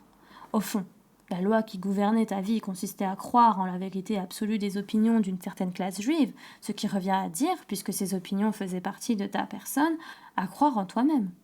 Même cela comportait encore une bonne part de judaïsme, mais vis-à-vis de l'enfant, c'était trop peu pour être transmis. Ton judaïsme s'épuisait complètement, tandis que tu le remettais entre mes mains. Il y avait là, en partie, des impressions de jeunesse impossibles à transmettre, en partie ta manière d'être, que je redoutais. Il était impossible de faire comprendre à un enfant observant tout avec l'excès d'acuité né de la peur que les quelques balivernes que tu accomplissais au nom du judaïsme avec une indifférence proportionnée à leur futilité pouvaient avoir un sens plus élevé. Pour toi, elles avaient la valeur de petits souvenirs d'une époque révolue, et c'est pour cela que tu voulais me les proposer. Mais comme tu ne croyais pas toi-même à leur valeur propre, tu ne pouvais le faire que par la persuasion ou la menace. D'une part, cela ne pouvait mener à rien, et d'autre part, comme tu n'avais pas la moindre idée de la faiblesse de ta position, cela devait nécessairement t'exaspérer contre moi, si obstiné en apparence. Mais tout ceci n'est pas un phénomène isolé. La situation était à peu près la même pour une grande partie de cette génération juive qui se trouvait à un stade de transition du fait qu'elle avait quitté la campagne, où l'on était encore relativement pieux, pour aller s'établir dans les villes. La transition se fit toute seule, mais elle mit dans nos rapports, qui ne manquaient certes pas d'arêtes tranchantes, une acuité supplémentaire passablement douloureuse. Pour te défendre, tu peux évidemment te croire innocent sur ce point comme sur les autres, ainsi que je le fais moi-même. Mais pourquoi ne pas expliquer cette innocence par ta nature et par les conjonctures de ton époque, au lieu de l'expliquer par les seules circonstances extérieures et de dire, par exemple, que tu as eu bien trop de travail et de tracas dans ta vie pour consacrer du temps à de semblables préoccupations? C'est ainsi que tu te plais à transformer ton innocence, qui est indubitable, en reproche injuste contre les autres. C'est là un raisonnement qu'il est toujours très facile de réfuter, ici comme ailleurs. Ce dont il s'agissait, ce n'était pas de donner un enseignement quelconque à tes enfants, mais de leur montrer une vie exemplaire. Si ton judaïsme avait été plus fort, ton exemple aurait été aussi plus coercitif.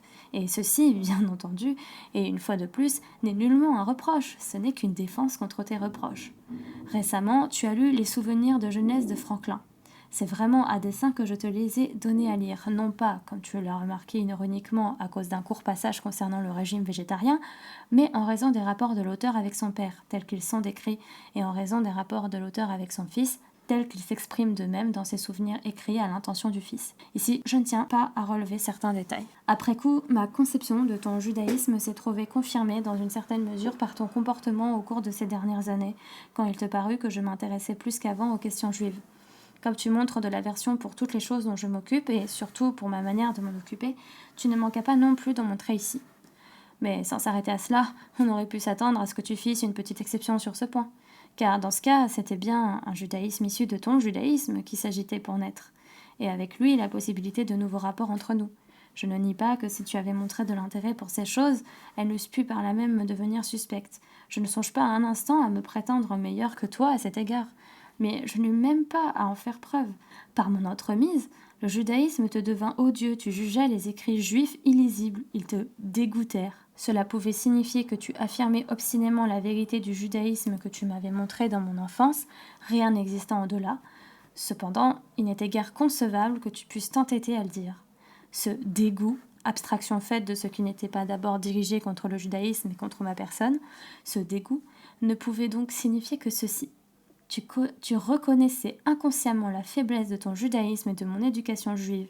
Tu ne voulais à aucun prix qu'elle te fût rappelée, et à tous les souvenirs de ce genre, tu répondais par une haine ouverte. Tu exagérais d'ailleurs beaucoup en faisant négativement tant de cas de mon judaïsme tout neuf.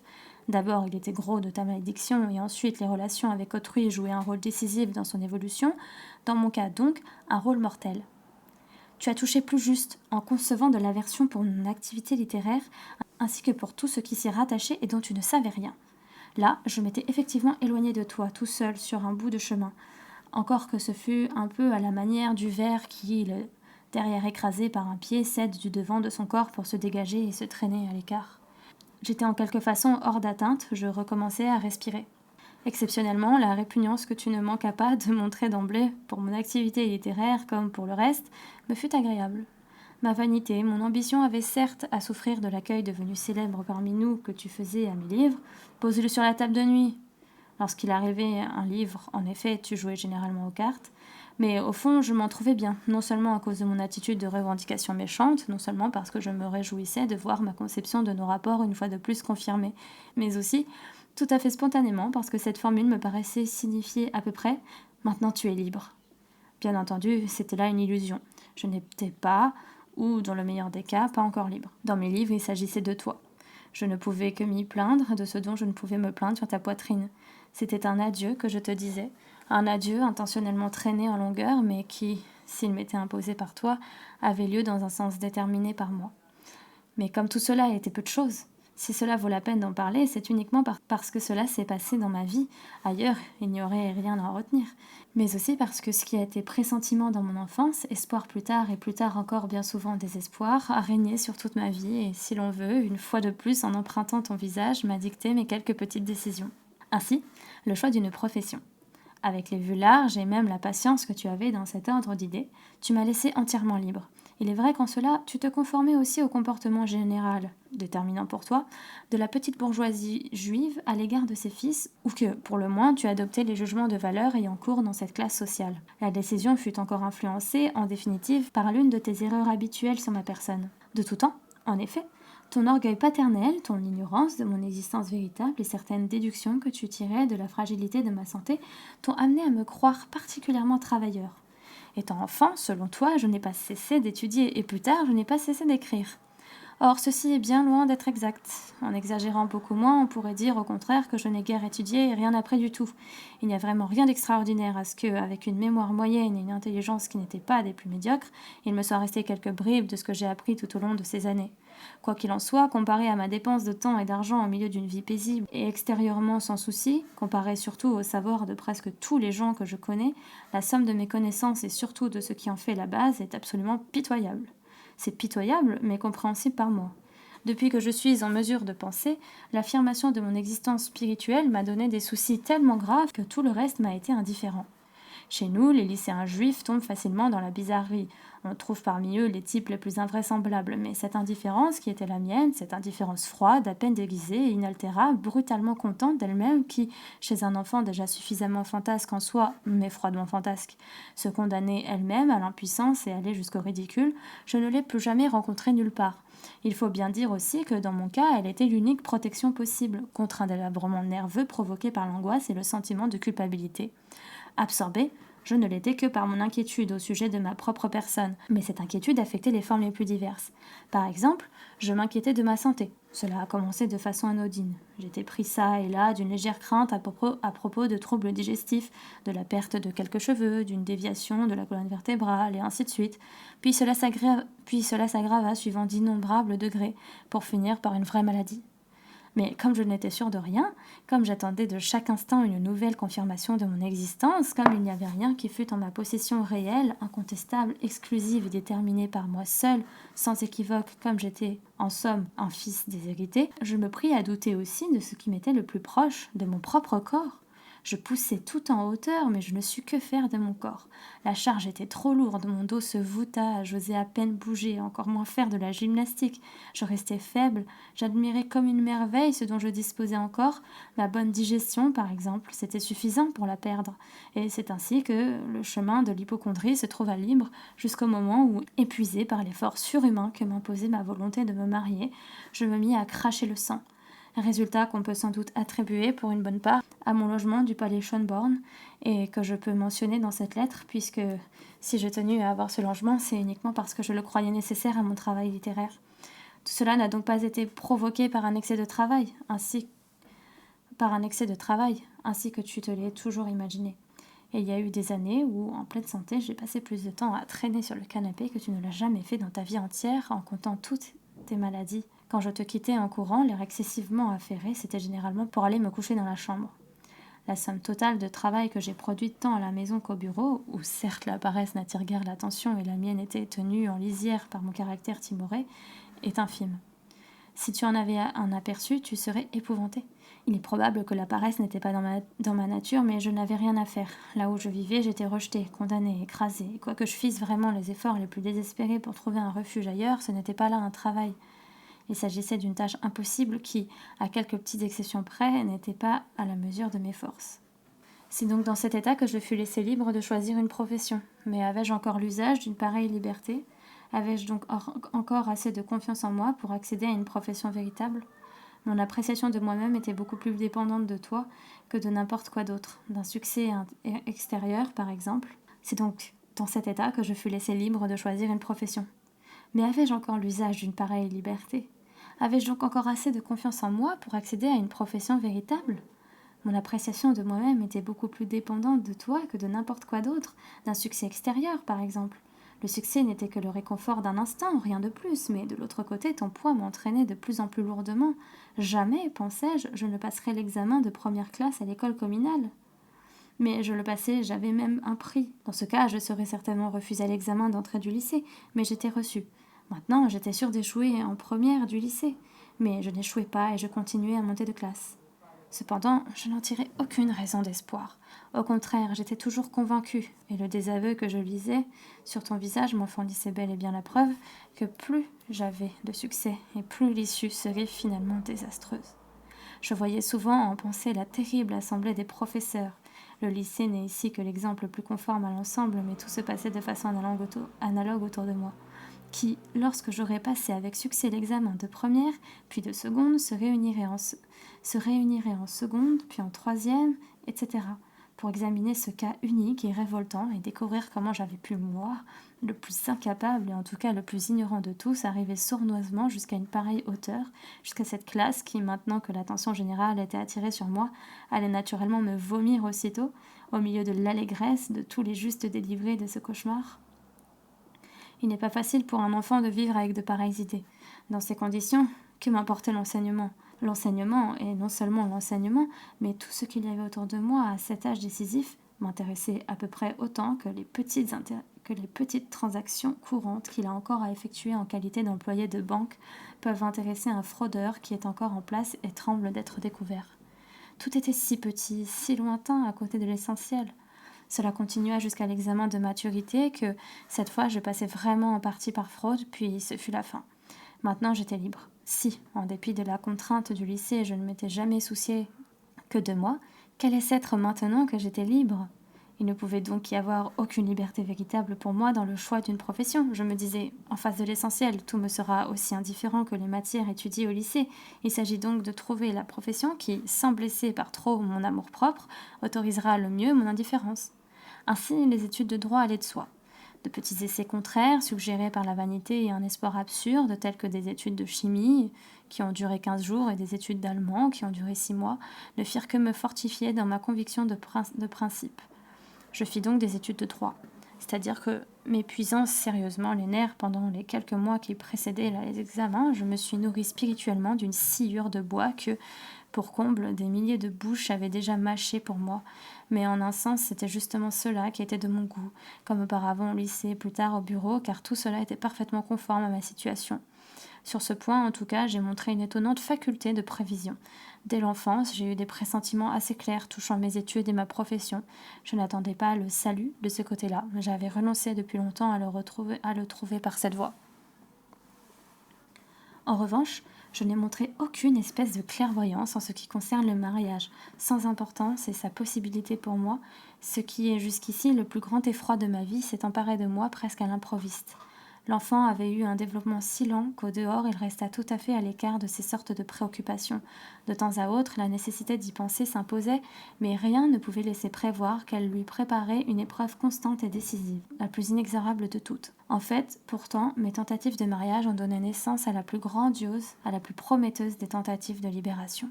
Il est vrai qu'ensuite, la grandiose de l'échec a été la mesure de l'effort. Comme j'échoue dans tout ce qui touche à ce domaine, je crains de ne pas réussir non plus à t'expliquer mes tentatives de mariage. Et pourtant, le succès de cette lettre tout entière en dépend. Car, d'une part, c'est dans ces tentatives que se trouve réuni tout ce dont je disposais en fait de forces positives, et d'autre part, toutes les forces négatives que j'ai décrites comme le résultat de ton éducation, c'est-à-dire la faiblesse, le manque de confiance en soi, le sentiment de culpabilité, s'y sont rassemblés avec furie et ont établi un véritable cordon de troupe entre le mariage et moi. De plus, il me sera difficile de m'expliquer parce qu'à force d'avoir pensé à ce problème, à force de l'avoir retourné en tous sens pendant tous les jours et tant de nuits, le seul fait de l'avoir sous les yeux me trouble déjà. L'explication ne me sera facilitée que par ton incompréhension du problème qui, selon moi, est totale. Rectifier quelque peu une incompréhension aussi absolue ne me paraît pas exagérément difficile. D'abord, tu fais entrer l'échec de mes mariages dans la série de mes autres insuccès. En soi, je n'aurais rien contre cette façon de voir, à condition que tu voulus bien admettre les raisons que j'ai fournies jusqu'ici pour expliquer mes échecs. Il entre vraiment dans la même série, mais tu sous-estimes son importance. Tu la sous-estimes à tel point que lorsque nous en parlons ensemble, c'est en vérité de choses entièrement différentes que nous parlons. J'ose affirmer qu'il ne t'est rien arrivé dans toute ta vie qui ait eu pour toi une importance comparable à celle que mes tentatives pour me marier ont eu pour moi. Et je ne veux pas dire par là que tu n'as rien connu d'aussi important en soi. Au contraire, ta vie a été beaucoup plus riche en événements et en soucis, beaucoup plus tumultueuse que la mienne, mais c'est justement pour cela qu'il ne t'est rien arrivé de tel. C'est comme pour quelqu'un qui a 5 marches basses à monter, tandis qu'un deuxième n'en a qu'une, mais une qui, du moins pour lui, est aussi haute que les 5 autres réunies. Le premier ne se contentera pas de venir à bout de ces 5 marches, il en montera des centaines, des milliers d'autres. Il aura même une vie pleine et fatigante, mais aucune des marches qu'il a gravies n'aura eu pour lui autant d'importance que n'en a pour le second cette unique marche, la plus haute, celle qu'il ne pourrait pas monter quand il y mettrait toutes ses forces, celle qu'il ne peut pas atteindre et que, bien entendu, il ne peut pas non plus dépasser. Se marier, fonder une famille, accepter tous les enfants qui naissent et les faire vivre dans ce monde incertain et même si possible les guider un peu, c'est là, j'en suis persuadée, l'extrême degré de ce qu'un homme peut atteindre. Que tant de gens y parviennent si facilement en apparence n'est pas une preuve du contraire. D'abord, il n'y en a pas tellement qui y réussissent vraiment, et ensuite, ce petit nombre ne fait généralement rien, mais subit quelque chose. Il va sans dire que ce n'est pas là ce degré extrême dont je parle, mais cela reste très grand et très respectable, d'autant plus qu'il n'est pas possible de distinguer nettement entre faire et subir. Et en définitive, il ne s'agit même pas de ce degré extrême, il ne s'agit que de quelque approximation lointaine mais honnête. Il n'est vraiment pas nécessaire de prendre son vol pour arriver au beau milieu du soleil, mais il importe de ramper sur terre jusqu'à ce que l'on y trouve une petite place propre où le soleil luit parfois et où il est possible de se réchauffer un peu. Comment étais-je préparée à cela ? Aussi mal que possible. Ce qui précède suffit à le montrer. Cependant, si tant est qu'il existe pour cela une préparation directe de l'individu et une création directe des conditions générales de départ, tu n'es pas beaucoup intervenu de l'extérieur. Il ne peut d'ailleurs pas en être autrement. Ce qui décide en l'occurrence, c'est la morale sexuelle propre à une classe sociale, à un pays, à une époque donnée. Quoi qu'il en soit, tu es intervenu là aussi. Peu, certes, car une intervention de ce genre suppose une solide confiance réciproque, et nous en manquions depuis toujours au moment décisif, ce qui n'était guère heureux parce que nos exigences étaient entièrement différentes, ce qui m'empoigne doit nécessairement te laisser froid et inversement, ce que tu juges innocent peut me paraître coupable et inversement, ce qui, dans ta vie, reste sans conséquence, peut devenir le couvercle de mon cercueil.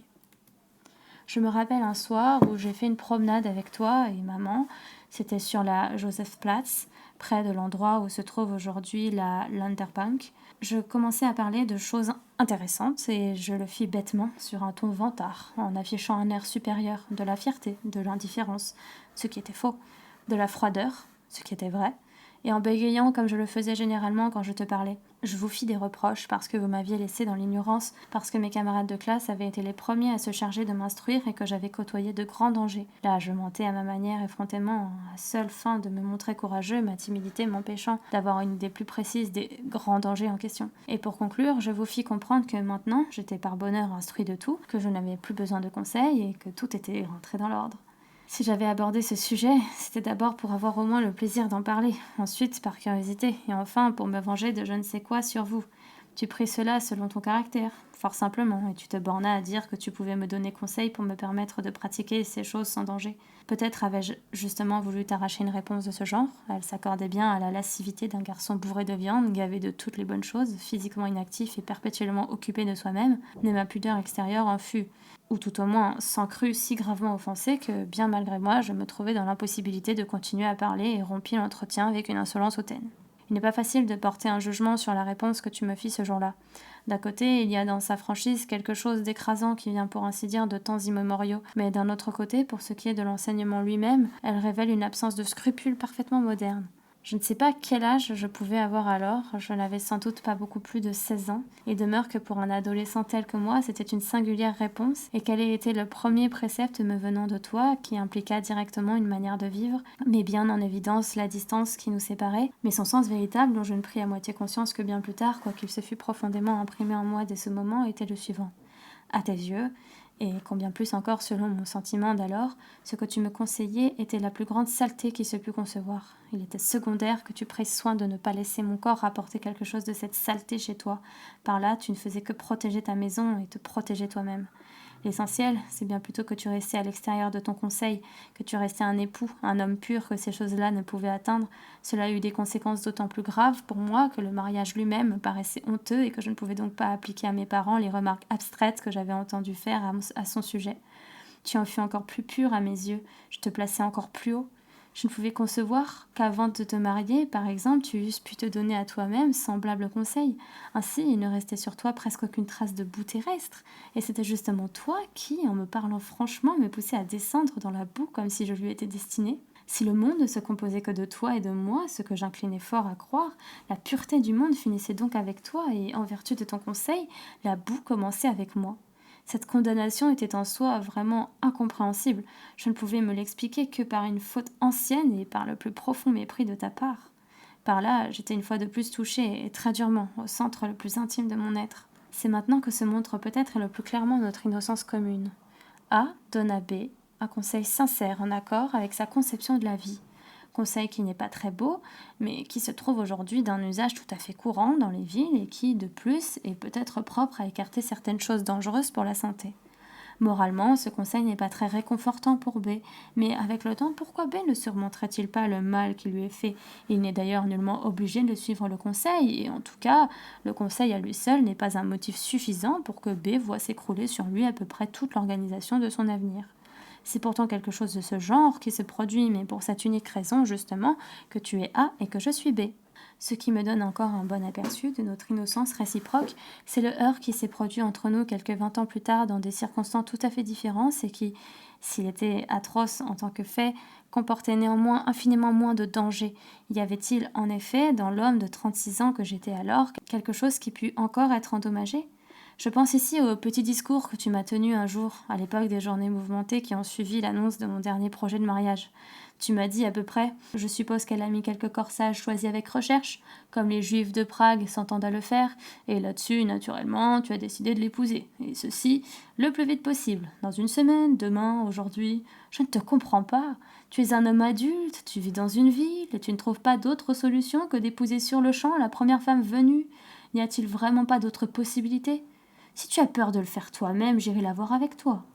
Tu as dit cela en développant davantage et plus clairement, mais je ne me rappelle plus les détails. Peut-être avais-je aussi un peu de brouillard dans les yeux. Et il me semble presque que c'était maman qui m'intéressait le plus, car bien qu'elle fût entièrement d'accord avec toi, elle prit néanmoins quelque chose sur la table pour pouvoir l'emporter et quitter la pièce. Il ne t'est guère arrivé de m'humilier plus profondément par tes paroles. Tu ne m'as jamais montré ton mépris plus clairement. Quand tu me tenais le même langage 20 ans auparavant, on avait même pu voir un peu de respect dans tes yeux pour ce garçon précocement mûri que tu jugeais déjà capable d'être introduit sans plus de détours dans la vie. Aujourd'hui, un pareil respect ne pourrait qu'aggraver le mépris, car l'adolescence s'est trouvée arrêtée dans son élan. Il ne te paraît pas plus riche d'une seule expérience, mais de 20 ans plus pitoyable. Le choix que je faisais d'une jeune fille n'avait aucun sens pour toi. Tu avais toujours comprimé ma faculté de décision, inconsciemment, et tu croyais maintenant, inconsciemment, savoir ce qu'elle valait. Tu ignorais toute la libération que je tentais d'accomplir par d'autres voies. Tu devais donc nécessairement ignorer le cours des idées qui m'avaient conduit à ce mariage. Il te fallait essayer de les deviner, et conformément au jugement d'ensemble que tu portais sur moi, tu devinais dans le sens le plus ignoble, le plus grossier, le plus ridicule.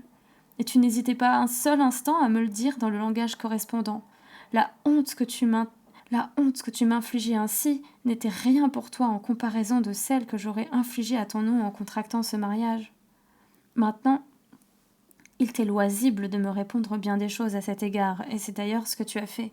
Tu ne pouvais guère respecter ma décision alors que j'ai rompu par 2 fois mes fiançailles avec F et renoué 2 fois alors que je vous ai, maman et toi, inutilement traînés à Berlin pour les fiançailles et ainsi de suite. Tout cela est vrai, mais comment en suis-je arrivée là? Le principe de mes 2 projets de mariage était tout à fait correct. Fonder un foyer, me rendre indépendant.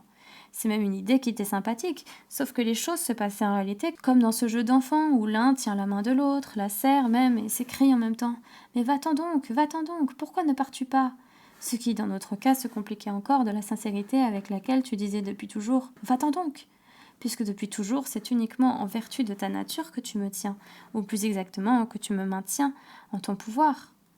Mon choix des jeunes filles a été le fait du hasard, mais c'est trouvé extraordinairement juste que tu puisses me croire capable, moi, l'être anxieux, hésitant, soupçonneux de me décider d'un seul coup à me marier parce que j'étais ravie par un corsage, est encore un signe de ta totale incompréhension. Ces deux mariages seraient devenus bien plus des mariages de raison, pour autant que cette expression implique que j'ai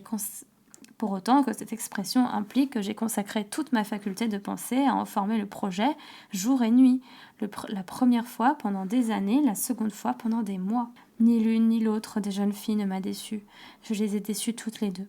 Mon jugement sur elles est exactement le même qu'à l'époque où je voulais les épouser. Ce n'est pas non plus qu'en faisant ma seconde tentative, j'ai négligé les expériences de la première, que j'ai donc agi avec légèreté. Les deux cas étaient entièrement différents. Dans le deuxième, bien plus riche en perspectives d'ailleurs, c'était justement l'expérience du passé qui pouvait me donner de l'espoir, mais je ne veux pas rappeler les détails ici. S'il en est ainsi, pourquoi ne me suis-je pas mariée ? Là, comme partout, il y avait des obstacles particuliers, mais la vie consiste précisément à savoir les accepter. L'obstacle essentiel, malheureusement indépendant de chaque cas isolé, c'est que je suis de toute évidence spirituellement inapte au mariage. Cela se traduit par le fait qu'à l'instant même où je décide de me marier, je ne peux plus dormir, j'ai la tête en feu jour et nuit. Ce n'est plus une vie, je suis désespérément ballottée de tous côtés.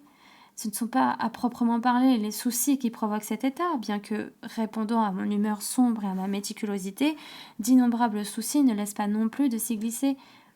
Mais ils ne constituent pas l'élément décisif, ils ne font que parfaire l'ouvrage comme les vers sur le cadavre.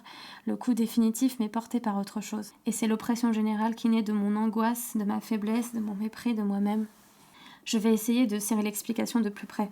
À l'occasion de mes tentatives de mariage, mes relations avec toi sont devenues le lieu de rencontre où deux éléments en apparence opposés se sont heurtés plus violemment que partout ailleurs.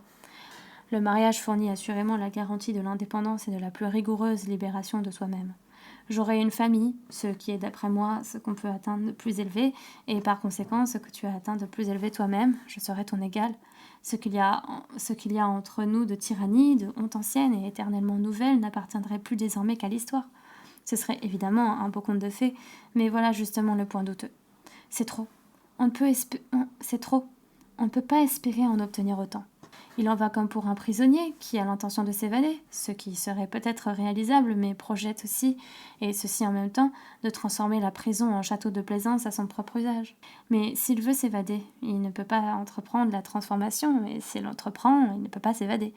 Mes relations avec toi étant particulièrement malheureuses, je ne puis conquérir mon indépendance que par un acte ayant le moins de rapport possible avec toi. Le mariage est l'acte le plus grand. Celui qui garantit l'indépendance la plus respectable, mais c'est aussi celui qui est le plus étroitement lié à toi. Il y a quelque chose de fou à vouloir sortir de là, et chacune de mes tentatives est presque punie de folie. C'est du reste partiellement cette relation étroite avec toi qui m'attire vers le mariage. Si je me fais une si belle image de l'égalité qui s'ensuivrait entre nous et que tu es en mesure de comprendre mieux qu'aucune autre, c'est parce qu'alors je pourrais devenir un fils libre, reconnaissant, innocent et droit. Tandis que tu cesserais d'être opprimé et deviendrais un père sans tyrannie, compatissant, heureux. Mais pour en arriver là, il faudrait précisément que tout ce qui a eu lieu fût nul et non avenu, c'est-à-dire que notre existence elle-même fût biffée d'un trait. Tel que nous sommes, le mariage m'est interdit parce qu'il est ton domaine le plus personnel. Il m'arrive d'imaginer la carte de la Terre déployée et de te voir étendue transversalement sur toute sa surface. Et j'ai l'impression que seuls peuvent me convenir pour vivre les contrées que tu ne recouvres pas ou celles qui ne sont pas à ta portée. Étant donné la représentation que j'ai de ta grandeur, ces contrées ne sont ni nombreuses ni très consolantes. Et surtout, le mariage ne se trouve pas parmi elles. À elle seule, cette comparaison suffit à prouver que je ne prétends nullement que ton exemple m'aurait chassé du mariage, comme il m'a chassé du magasin. Bien au contraire, en dépit de toute ressemblance lointaine, votre union se présentait à moi comme une union modèle à bien des égards, modèle par la fidélité, l'aide réciproque et le nombre d'enfants. Même quand les enfants devenus grands se mirent de plus en plus à troubler la paix, votre union en tant que telle ne fut pas touchée. C'est peut-être même cet exemple qui fut à l'origine de ma haute idée du mariage. Si mon désir de me marier était impuissant, cela s'explique par d'autres causes. Elle tenait à la nature de tes relations avec tes enfants, ce dont il s'agit précisément tout au long de cette lettre. Selon une opinion répandue, la peur du mariage viendrait souvent de ce que l'on craint d'avoir des enfants qui vous feraient payer plus tard tous les torts qu'on a eus soi-même envers ses parents. Je ne crois pas que cela ait joué un rôle très important dans mon cas. La coïncidence de ma culpabilité me vient trop réellement de toi. Elle est aussi bien trop convaincue de son caractère unique. Je peux même dire que ce sentiment d'être unique fait partie de sa nature douloureuse. Une répétition est inconcevable. Et pourtant, j'avoue qu'un fils comme moi, un fils muet, apathique, sec, dégénéré, me serait insupportable. Il est probable qu'à défaut d'une autre possibilité, je le fuirais, j'émigrerais, comme tu as voulu le faire un jour à cause de mon mariage. Ceci donc peut également jouer un rôle dans mon incapacité de me marier. Mais en l'occurrence, beaucoup plus importante est la peur que j'éprouve pour moi. Cette peur, il convient de la comprendre de la manière suivante. J'ai déjà indiqué que, grâce à mon activité littéraire et à tout ce qui s'y rattache, j'ai fait, sans obtenir plus qu'un succès excessivement limité, de petits essais d'indépendance et de fuite qui, beaucoup de choses me le confirment, n'auront guère de prolongement. Mais malgré tout, j'ai le devoir de veiller sur eux.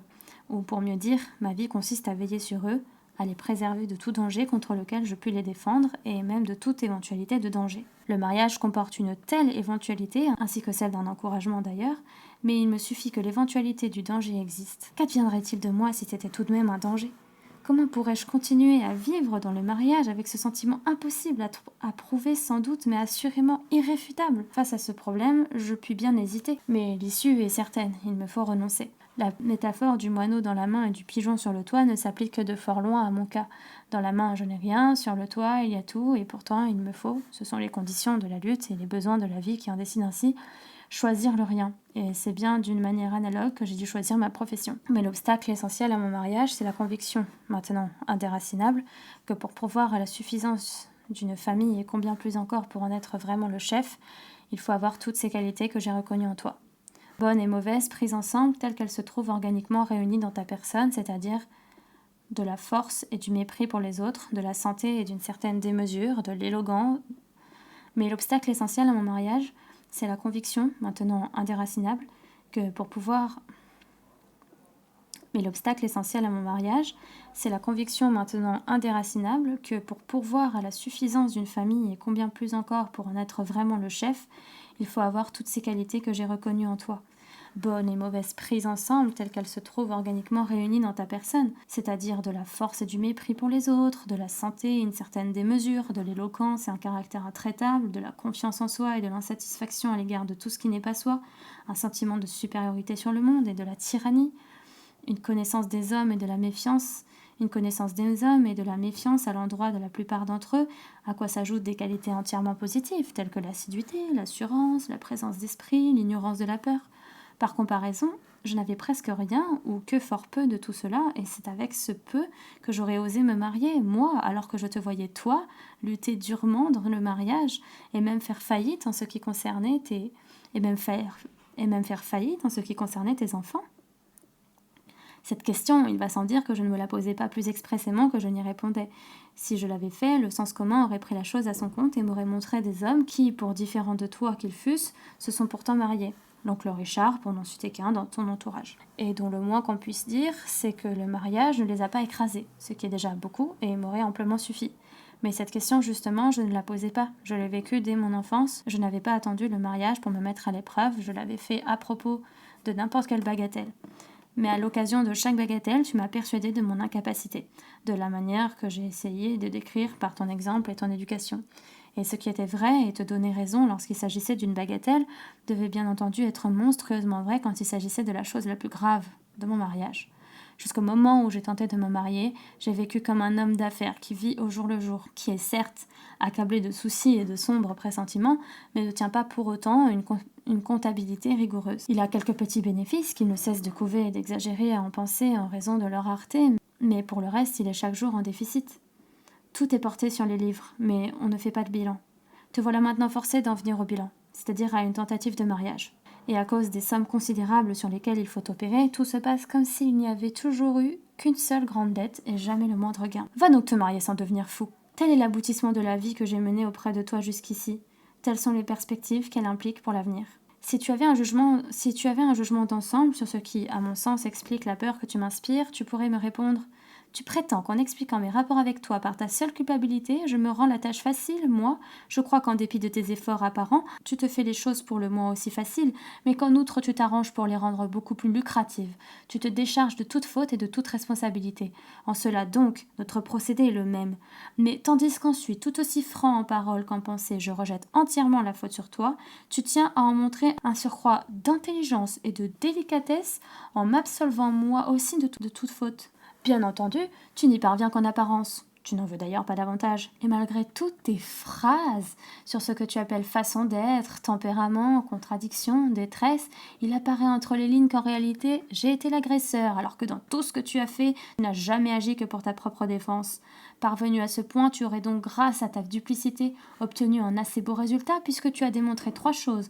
Premièrement, que tu es innocent, deuxièmement, que je suis coupable, et troisièmement, que par pure générosité, tu es prêt non seulement à me pardonner, mais encore, ce qui est à la fois plus et moins, à prouver et à croire toi-même à l'encontre de la vérité d'ailleurs, que je suis également innocent.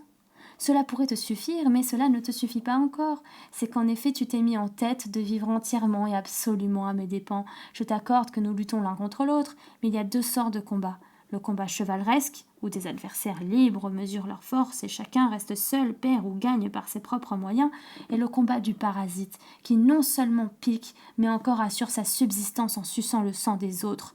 Ce dernier est celui du vrai soldat de métier, et voilà ce que tu es. Incapable de vivre, voilà ce que tu es. Mais pour pouvoir t'installer commodément dans ton incapacité et y rester sans te faire de soucis ni de reproches, tu démontres que je t'ai enlevé ton aptitude à vivre et que je l'ai mise dans ma poche. Dès lors, que t'importe d'être incapable de vivre, puisque c'est moi qui en porte la responsabilité. Toi, cependant, tu t'étends tout de ton long et tu te laisses traîner par moi à travers la vie, physiquement et spirituellement parlant. En voici un exemple. Quand tu as voulu te marier dernièrement, tu voulais en même temps ne pas te marier, tu le concèdes toi-même dans cette lettre, mais pour ne pas avoir d'efforts à faire, tu désirais que je t'aidasse à faire échouer ton mariage, en t'interdisant cette union à cause de la honte qu'elle ferait rejaillir sur mon nom. Mais je n'y ai même pas songé, et ceci parce que là comme ailleurs, je ne voulais pas être un obstacle à ton bonheur, et que, de plus, je ne veux pas que mon enfant ait jamais à m'adresser un pareil reproche. Mais cet effort que j'ai dû faire pour te laisser libre de te marier m'a-t-il servi à quelque chose? Pas le moins du monde. Mon aversion pour ce mariage ne l'aurait pas empêché, au contraire, elle n'aurait pu que t'inciter davantage à épouser la jeune fille, car en te mariant, tu aurais mené à bien ce que tu appelles ton essai de fuite. Et le fait que je t'ai permis ce mariage ne m'a pas épargné tes reproches, puisque tu fais la preuve que je suis de toute façon responsable de ton échec. Mais au fond, sur ce point, comme sur les autres, il en manquait même un qui l'était particulièrement, celui de fausseté, de basse complaisance, de parasitisme. Ou je me trompe fort, ou tu utilises encore cette lettre comme telle pour vivre en parasite sur moi. À ceci, je réponds d'abord que cette objection, qu'on peut d'ailleurs retourner en partie contre toi, ne vient pas de toi, mais de moi. C'est que rien, pas même ta méfiance à l'égard des autres, n'égale la méfiance de moi-même dans laquelle j'ai été élevée par toi. Je ne dis pas que cette objection, laquelle en soi apporte encore des éléments nouveaux à la définition de nos rapports, soit dénuée de tout fondement.